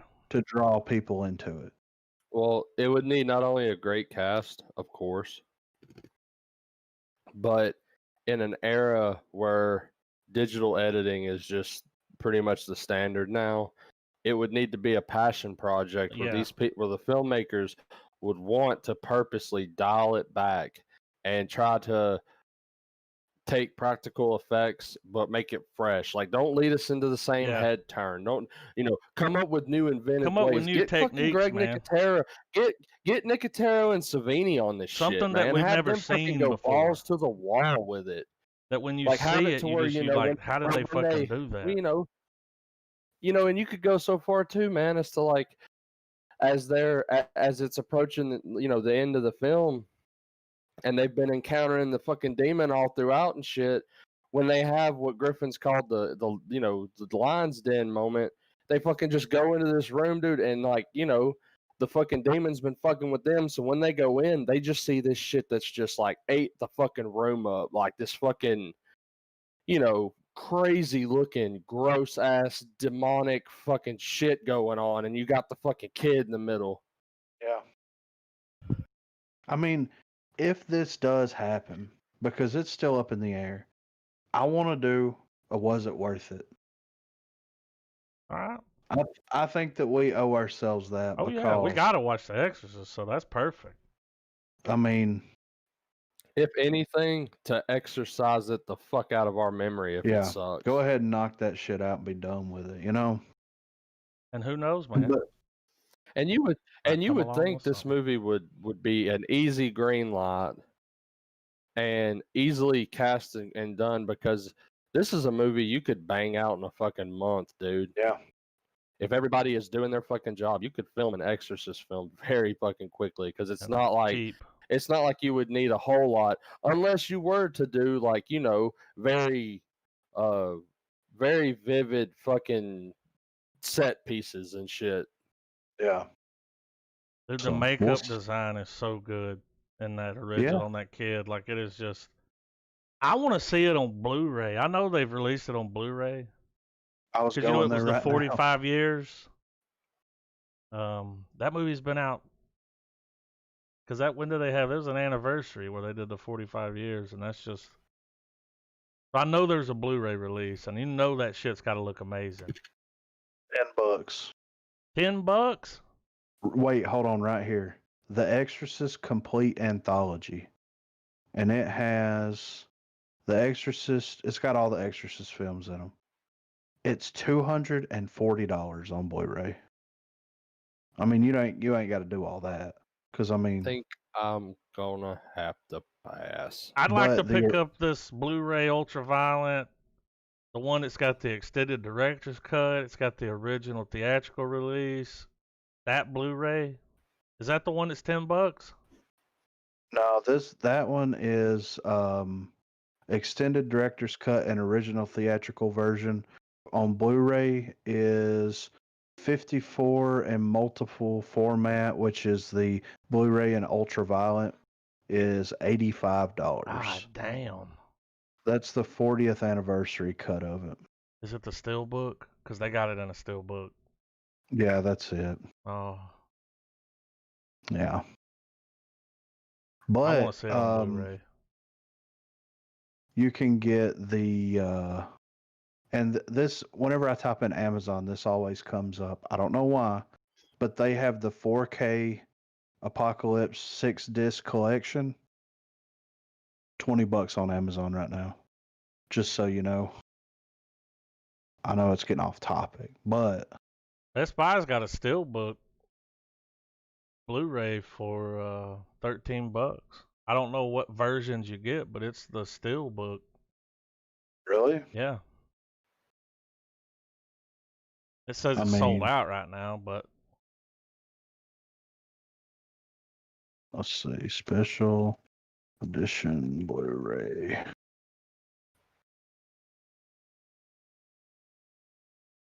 I mean, let me look at this, the $10 one. Let me see what this one's got on it. It's curious. So the extended director's cut Blu-ray that you can get off of Amazon is $10. okay. Do you get both versions of the movie, or you just get the extended?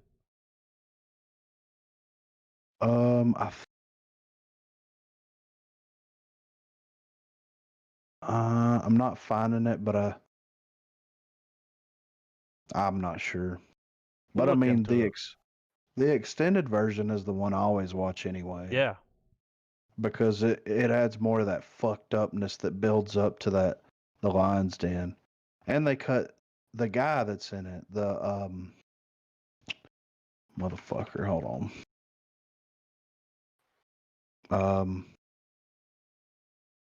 What the fuck is his name?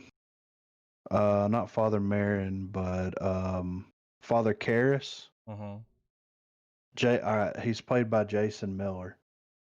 Gives one of the greatest performances ever captured on fucking film. Because like his whole demeanor in the film and his like not believe it until you see it type deal, even though he is a priest and all this stuff, it's just so well written. And I've always wanted to read the book. I've just never gotten around to it, you know? Yeah, dude, extended director's cut, $10 $9.66 Blu-ray. That's a good deal. Yeah, it is. It says this is what the back of the box says. New three-part documentary on the movie's production and legacy. For the first time, relive the actual on-set filming of classic scenes via never-before-seen footage. Raising Hell, filming The Exorcist locations, Georgetown then and now, and Faces of Evil, the different versions of The Exorcist. I mean, I want it just for the fucking special features. And this is the high def, the extended cut they did in 2000. So they went in, like, did some restoration, you know. Yeah. Made the color look real good. Like, that's a good deal. I'm going to fucking bookmark that. Yeah. And I mean, this poster. I mean, how iconic is this poster? You know what I mean? Mm-hmm. It's him just standing in front of the house with the light. Oh, dude, you know exactly what that is when you see it. Dude, yeah. I've got this shit on DVD, and I've got it on VHS, but it's not the VHS that you pull out of the bottom. It's the one you open, and it's like a black box. That's awesome. Wouldn't mind having it on Blu-ray. No, not at all. At that price. Yeah. Yeah. So when and if we watch it, that's what I want to watch. I want to do the Blu-ray copy for the first time. Because if we're going in and watching a new release that's going to be, you know, good quality, look good, I want the Blu-ray. Yeah. Of the original. I want to see the sores on the face, like in high def. Yeah. You want to taste the sores? That's how clean it is. Well, that's all the movie needs. Yeah. That's all the movie news that I've been able to find so far. Yeah, I ain't seen nothing. So it's the fucking Exorcist, dude. Have some fucking respect. You know, like there's certain films, and we've talked about them, that should never be touched. Back to the Future. Back to the Future, dude. Number one when it Ghostbusters. comes to mine. Yeah. Ghostbusters, even though they tried, should never be touched again, except for the follow up that's coming out. Yeah. But that's in the same. That's a follow up. Anyway. Yeah. The other one was a reboot. Yeah. The Exorcist. Like The Deer Hunter. Yeah. You know what I mean? Oh, dude. Like that scene, they'll never capture that scene again where they're playing Russian roulette. No. Not like they did in that movie. Impossible. That is a long ass fucking movie, dude. It is. But, you know. Deer Hunter. You gotta do what you do when you do what you do. Taxi Driver, dude. Like, yeah. And fucking glorious black and white. Yeah. What about fucking I lost it. It was there and then it just fell apart. We're talking about Taxi Driver. Black and white. I don't know. Keywords. Yeah, I know. But it was Check something your search that history in your brain. Yeah, in the future, you'll be able to do that. Damn it, I had it. I forgot it. Hang on, let me check the search history. Oh, here it is. I mean, but anyway, I'm ready for some trailers. Yeah, man. We got a couple. We got a couple here. I would like to save the Robert Pattinson one for last, if we can. Is that the devil of all all time? I think that deserves to go at the end. All it's right, got him and Spider-Man in it. What's his name? Tom Holland. Yeah. Holland. Hey guys, I was watching videos of Robert Downey Jr. doing press, and it's funny because they were like talking. They were like, "Man, Tony Stark plays the best Robert Downey Jr. ever," you know, because he is Tony Stark. Right. But then I got into watching like Tom doing interviews for the Infinity War and Endgame and shit. Dude, he couldn't do press alone. They had him doing press with Comstock. What's his name? Kunkleberry? Crinkleberry? Crinkleberry Cumberbatch. Oh, Benedict Cumberbatch. They had them doing press together because he was bad about giving out spoilers.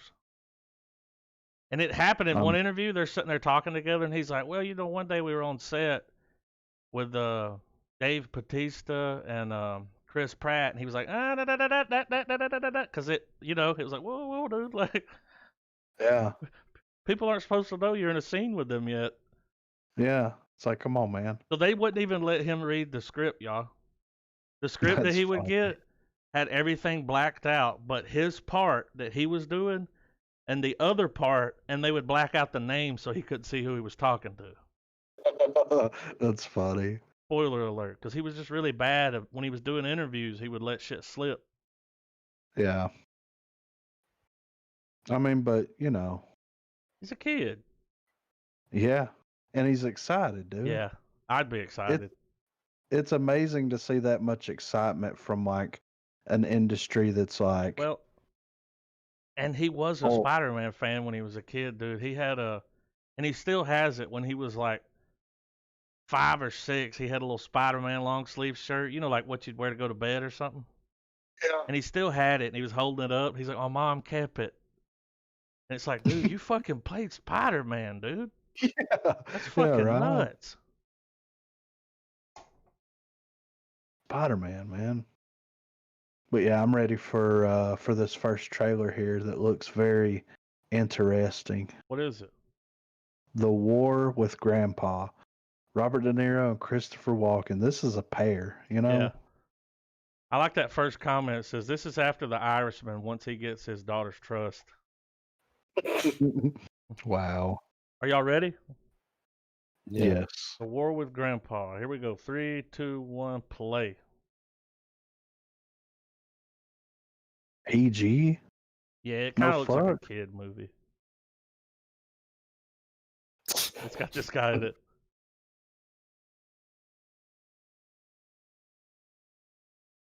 Like my granddad in the fucking store.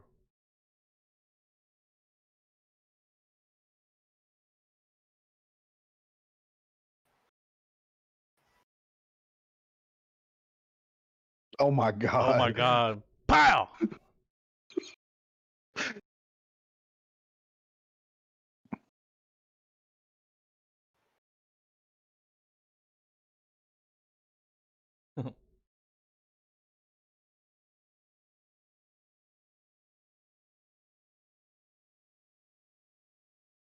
Little Dennis the Menace action, dude. Yeah, right. Okay. So this looks like a silly goose time, dude. Yeah. Dude, straight up Dennis the Menace, dude. Is that fucking the medicine woman? I think so.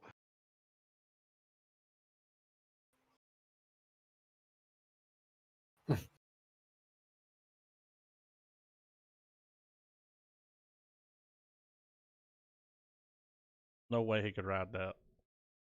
Was that Cheech Marin? I think it was. It was. It is. It is.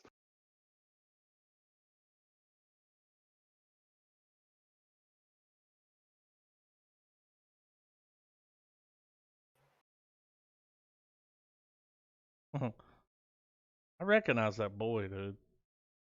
Yeah, I I do don't know what he was in, but he's.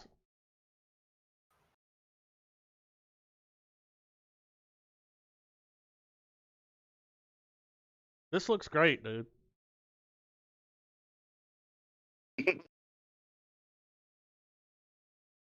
Oh, is there a dead horse in his bed?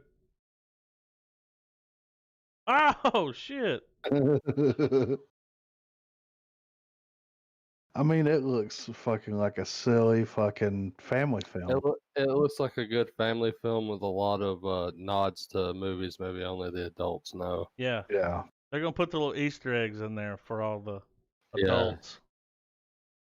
Hang on, let's see. Peach Dragon, that's what he was in, which I haven't seen, but I remember him from the trailer and shit. Yeah. All right. Next, we got the motherfucking The Secrets We Keep. What are we keeping? Secrets? Secrets. Oh, I thought we had the double all the time. Now that's the one we'll do at the last. Okay. That's the one. It's got a yeah. It's got Patty in it and Holland. All right. Well, I'm ready with the secrets. All right, let me delete this one. There's a process. This is the chick from those.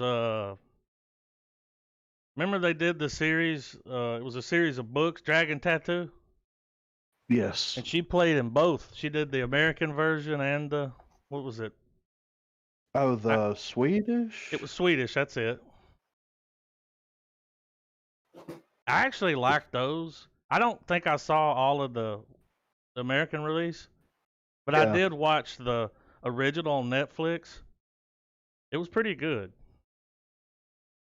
I haven't watched either, but I would be interested in watching them. The other, that original one's kind of long. Is it like 3 or 4 movies? Yeah, I watched. Long, I think dude. me and Deidre. I can't remember which version we watched, but we watched the Dragon Tattoo movie, and it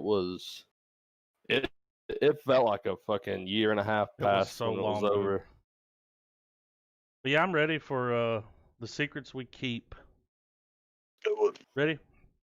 Yes. 3, 2, 1, play.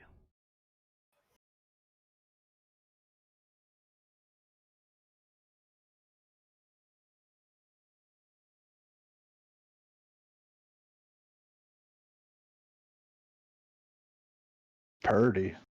Yeah.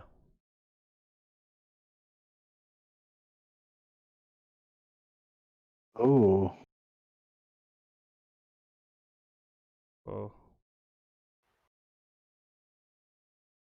That's what happened in the Dragon Tattoo movie, so that's what they're like, we gotta get there.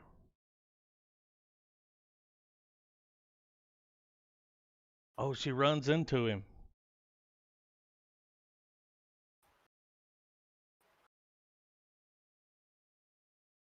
You blame her? No.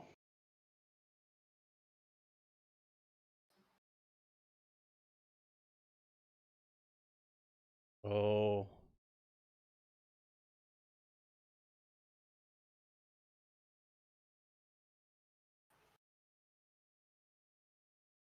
But see, she's convinced. Yeah. And her husband's like, bitch, this is crazy.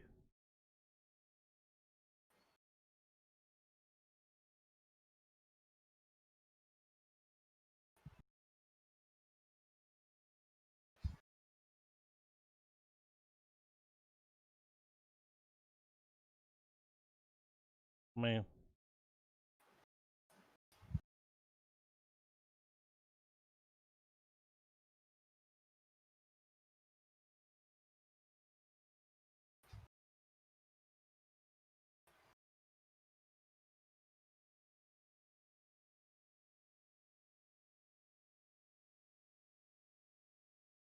Could you imagine?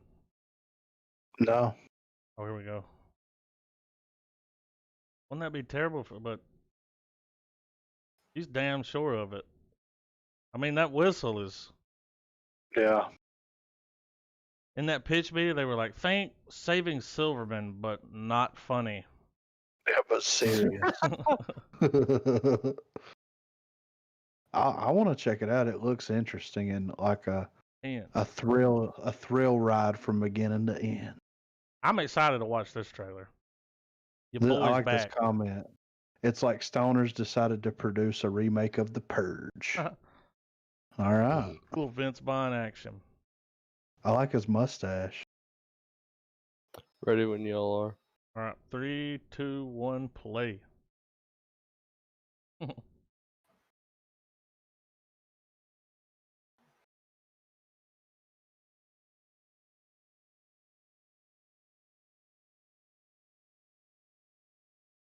My God.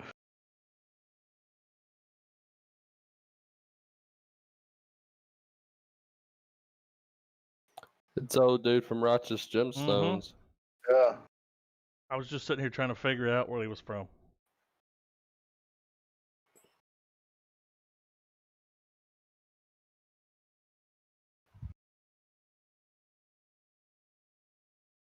That's a good idea, though. Like, Yeah. let everybody binge one night, and then for the rest of the year, we're good.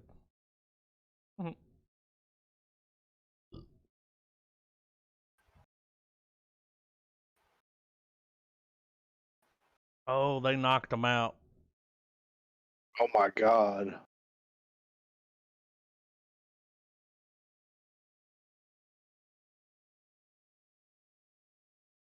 Look at this guy.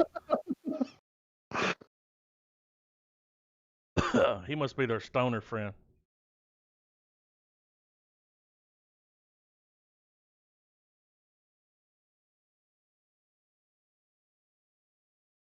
Oh, shit. Mm-hmm.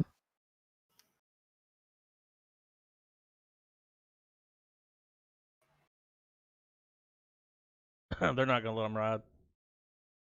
Oh, they let him ride.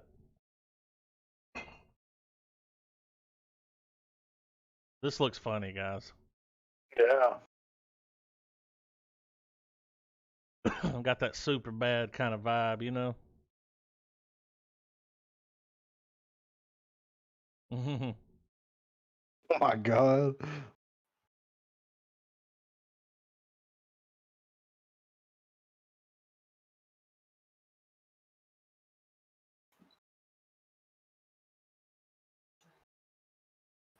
Oh. Travis.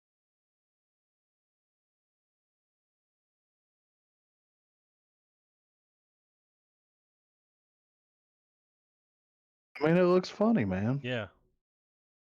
It's a good idea. Well, I'm just surprised that the fucking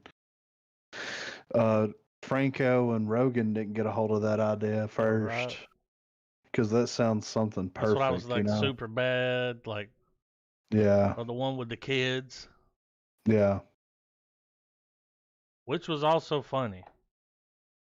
Monsters of Man. Yeah, this looks foreign. Yeah. But He said, all right, who bullied Chappie that made him turn out like this? Not cool, guys. Foreign, but not foreign. I mean, I might be wrong, but let's find out. Chappie versus Right. a retired Rambo. Let's go. 3, 2, 1, play. It looks foreign.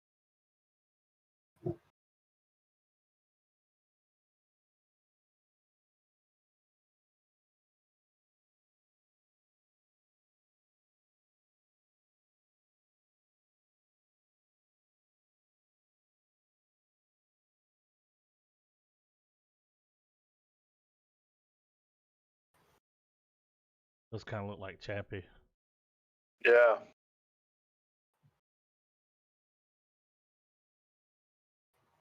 Hmm. Got that guy My in there. God. Oh, it's him. Yeah. Gotta be the bad guy.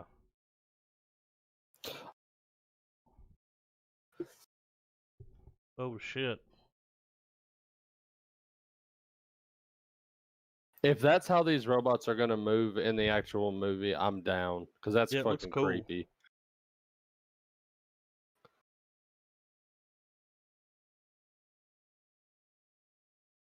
So they drop into this village and there's some Americans there.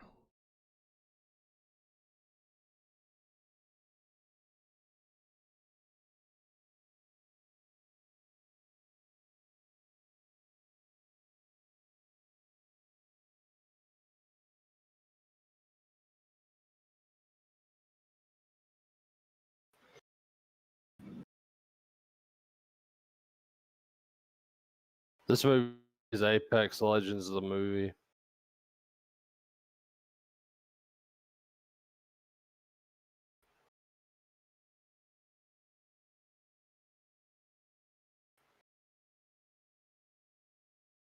Hmm. I'm a human. I'm a Wait. human being, and I'm coming. Wait, I'm going to pause it right here. So this is. No, okay, this is what all it's on. Because right here at the end, it shows Apple TV, Amazon Prime, Google Play, Microsoft, Xbox, YouTube, and Vimeo. That's all that is. I thought that all these people were producing it. I'm like, holy shit. Yeah. We should have known about that shit, you know? Yeah, It's right. one big ad for Google AI. Drops December. It doesn't look bad. No. I mean, I Dude comes in, when you defund the police, the AI Yeah. will rise. That RoboCop kind of vibe. yeah, right. I like when they snap their head, though. Yeah, that like just the that's quick creepy, movements like a machine. That's gonna be creepy as fuck, dude. Next, we got Death of Me featuring Maggie Q. I don't know who the fuck that Maggie is, Q right? is. Do what? Maggie Q, I think I got something to say to you. This guy said, finally, something original. It's a horror movie that looks like it's worth watching. Let's check it out. Okay. Y'all ready? Okay. Yeah. Yes. 3, 2, 1, play. That fucking thumbnail looks crazy.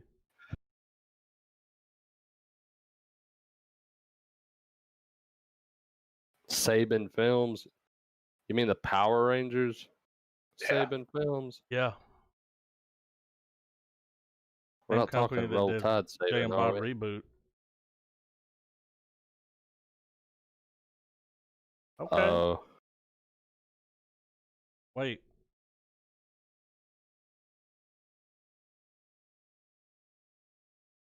Dig a ditch and bury the bitch. Oh.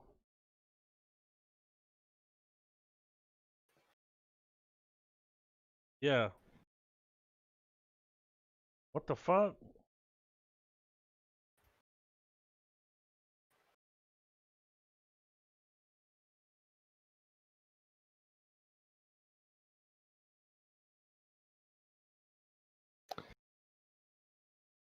Weird.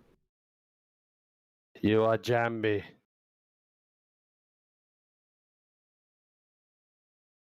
Like, we're supposed to know who that is. Oh, is that Dude from Westworld. did it say Hemsworth? Yeah, Is he related that's to correct. the Yeah, to the that's other? his How older many brother, I fucking think. brothers has he got?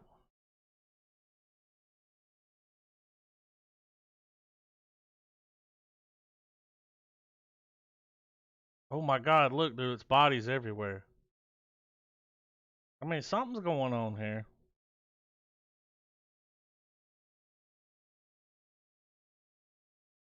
I Something's happening. mean, I don't know. Bro, what in the So fucking dirt lord is this? I saw this while we were looking at movie news on one of those movie news sites, and I was like, we gotta check it out. yeah, I'm down. Let's give it a go. I'm ready.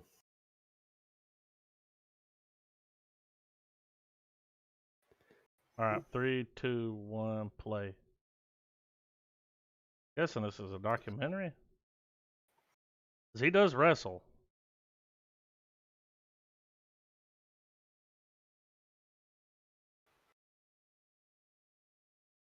It'd be a trip, dude.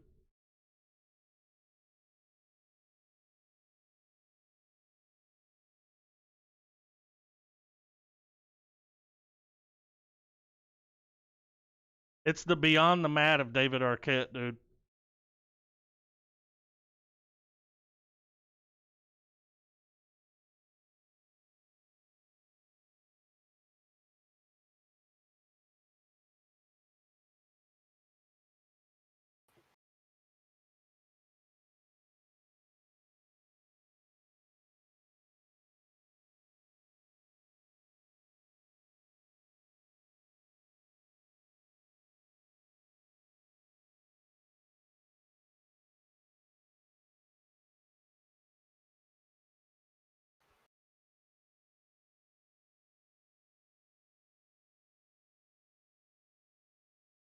Well,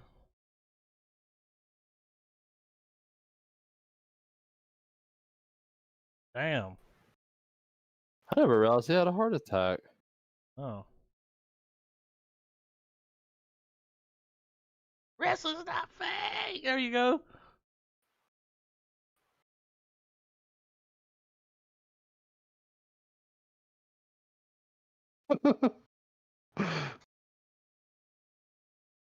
It looks like an interesting watch. Yeah.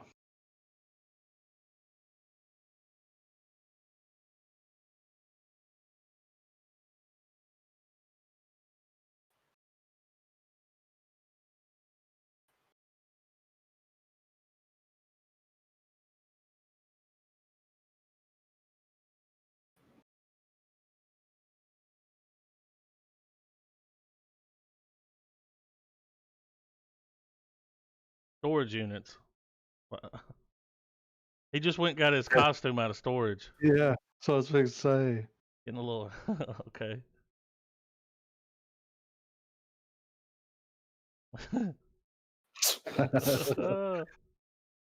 It looks fucking hilarious. We grew up watching David Arquette films, so I feel like this is right up in our fucking alley, dude. Yeah.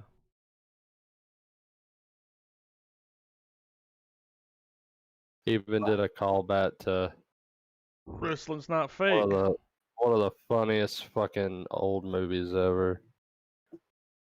Asterisk. Please resort to episode blah blah blah blah blah of Real Estate Podcast for further elaboration. This guy's comment, dude. We got Spider-Man, Pennywise, Batman, and Bucky in one movie. Surprised Michael Jackson isn't in this motherfucker. Okay. Okay. All right, y'all ready? I'm ready. Yep. All right, 3, 2, 1, play.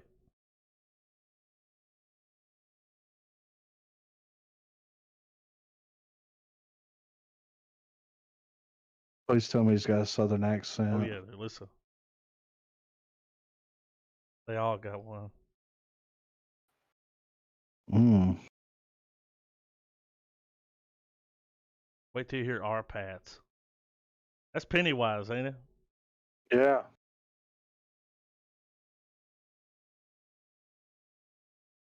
Oh yeah.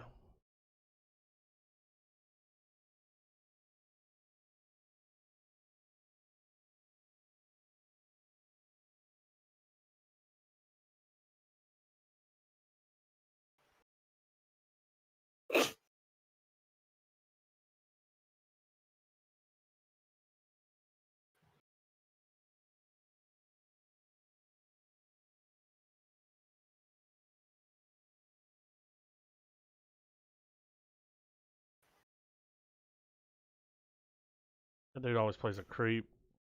Yeah.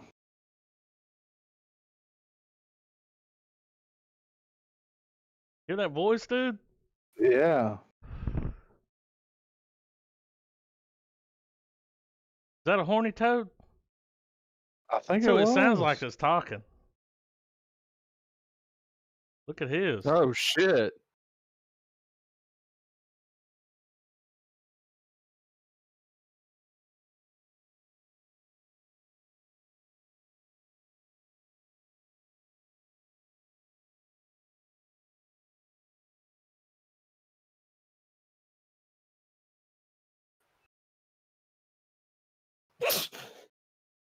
Gotta have a hound dog. Dude, he's gonna kill it in that.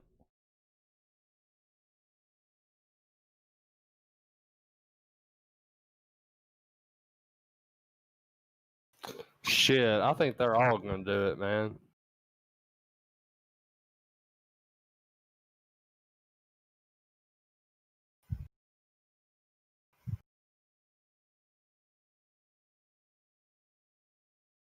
He gonna kill the Not preacher. because I want to. Oh yeah. It looks like our Pat's playing a damn like a fake ass preacher. Him and fucking what's his name? Skarsgård? Clark, Jason Clark. Oh yeah. They look like they're gonna be up to no good the whole movie. Yeah, when I saw that, I was like, where the fuck did this come no from? good.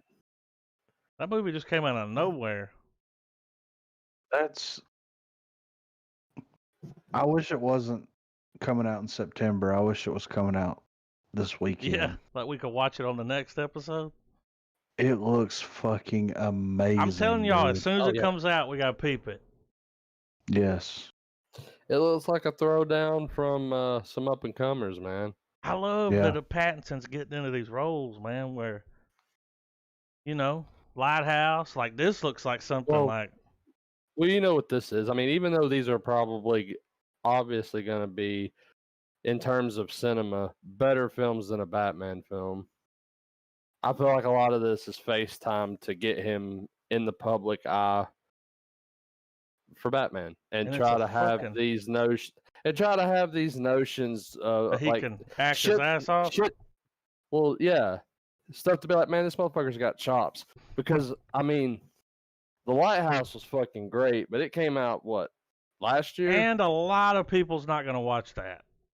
This is Oh, going on the Netflix. minute, the fucking minute, Adam, they see the goddamn aspect ratio of The Lighthouse, they're gonna cut that bitch Yeah. off, dude. And it's black and white. Yep. That looks good though. When I saw It that, I was looks- like, holy shit, this is. It looks go- fucking great. There's only so many ways you can slap a podium and be like, Says! I'm excited to see him play that. Did y'all hear his voice? It was kind of high pitch. Yeah. Like a Timothy Dale. Yeah, a little Timothy Like Dale in that's- there. And they that's don't gonna have be- that that's gonna be Texas our whistle. Pats. They have a, Timothy Dale. And He's I gonna was get the impressed Timothy with Dale Tom. Award. What's his name? Tom what? Holland. He's Yeah. got dude. The Brits can pull that Southern accent off. Yeah. No problem. Not You don't all the think so? time. No, I think they're man. pretty good at it. Most of the time, they don't go Gone with the Wind. That's the one I hate. Yeah. Dude, I'm immediately like, you're full of shit if I hear some Antebellum level bullshit. Yeah. Dude. That's the one Not where all- it's like It's like they feel like no matter at what given time you show up to the South, we're gonna come out with suspenders and go, Southern hospitality dictates that I make you some Coke or some pizza or come over here and finger my butthole or whatever, you know? That looked like maybe they were in like Virginia or something. I'm gonna go see a lot of declaring. We'll check it out on IMDb here and see if it says, because that kind of looks like a little Virginia action going on or something there. It is, dude. It's set in southern Ohio and West Virginia. That's awesome. West Virginia. Yeah. Shenandoah River. Country roads. That movie's rated R too, by the way. Crime, drama, thriller, September the 16th. Rated R for about a month Rebel. from now. Drops on a Wednesday? I say the week after that drops, we watch it. We do it for that next episode. How y'all feel about that? No matter what we got going on, we just plan for that. Yes. I'm gonna try to remember this. That's a good idea. You'll remember, Adam. What were we didn't even decide what we were gonna watch. I mean, earlier you brought it up. Let me just throw it at you. We watched a comedy, and we can keep things going with it. You brought up Observe and Report, man. I mean, y'all want to revisit that? And it's up to y'all. I'm down.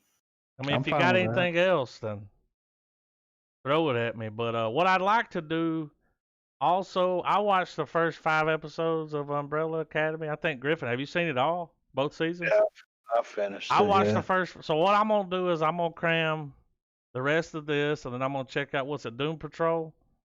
Yeah. And then we'll follow back up with the thing, because I want to see both of them, especially after watching that clip of him rip that motherfucker apart. Yeah. On Doom Patrol. But I'm liking Umbrella Academy, dude. It's good. All you got to do is watch one episode. Yeah. And you'll watch the rest. That's one of those shows. Like, you're going to watch them because you're like, got to know what's happening. And I love time travel. So yeah, right. That's anytime there's some time travel. Trav, is there any time travel in Doom Patrol? Not as of yet. And they got 2 seasons, right? But there is dimension traveling and wait, there's stuff beyond time travel in Doom Patrol that's fucking badass. What if we did this? Something just started airing. That show? Yeah. I actually gonna bring that up and be like, we need to cram that so we can talk about it next week. Yeah, so it comes out on Sunday night, so we can watch the first episode, the second episode, and just keep up with it, kind of like we did Game of Thrones and. I'll slap it up. Yeah. I've lost. I don't know. You know what we're talking about? I'm still on the fence about whether or not Lovecraft Country is going to be any good. We got to watch it. Yeah, we got to discuss it. We'll watch the first 2 episodes and then we'll know. Yeah. Because if they're gonna hook you, the first episode's gonna be the one to hook you. That's the thing. Jordan Peele's good, but he ain't that good. We gotta check it out though.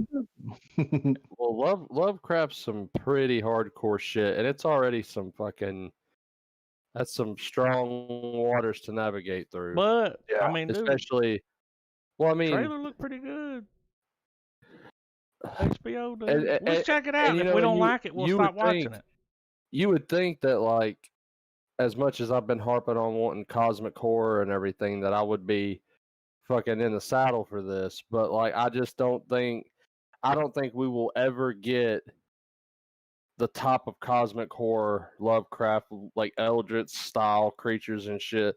I don't think we're gonna ever get the bonkers ass fucking story that I'm wanting. We gotta check it out. In that first, because I saw something pop up earlier on, I think it was YouTube or something. They're showing creatures already, and it's been the first. They gotta hook you in the first one. Yeah. And so I just here's my fear, and I think you guys will know because y'all watched it. I just don't want this to be Watchmen with a different theme. Yeah, I agree, but I mean, I think they're going to hit on some similar notes there. But I mean, Watchmen had great writing.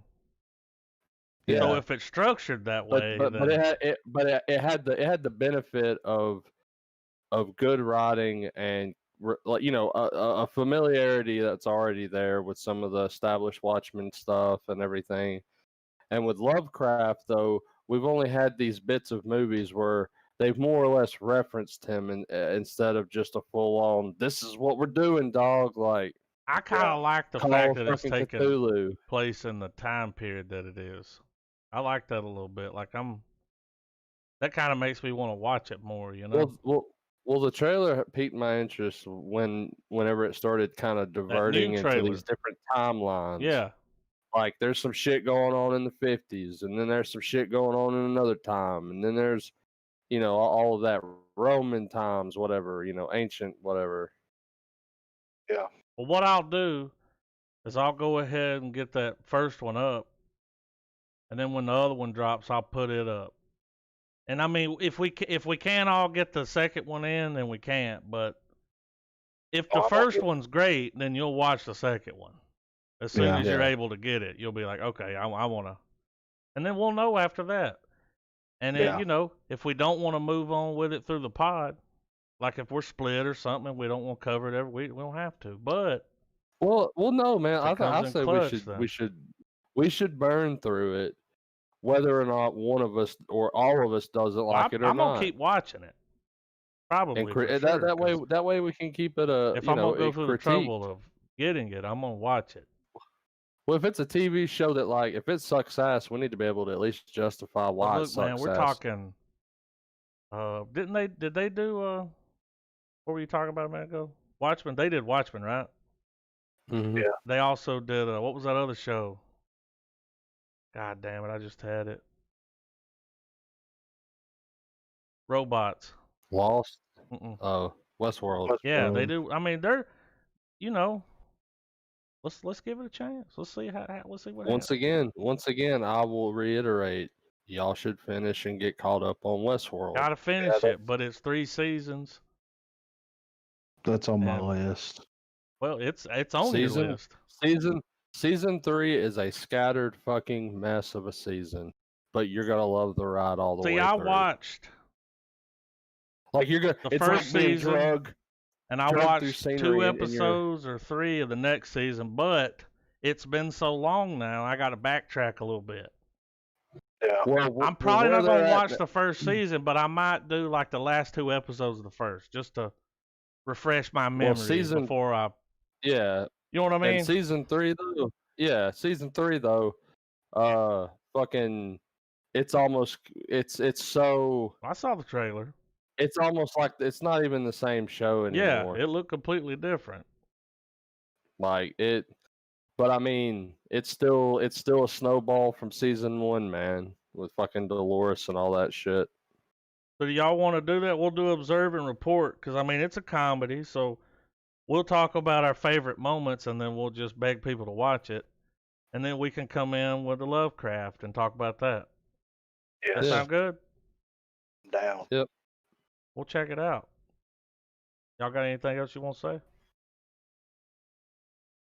At this point, No. washing your fucking hands don't even matter. Yeah, I mean, we 5 million cases strong, you know what I'm saying? Like, it's almost like we're in a race to see how many cases, like all the other countries were like, fuck you, we're better than you at everything, including coronavirus. Right. All right. Keep it real.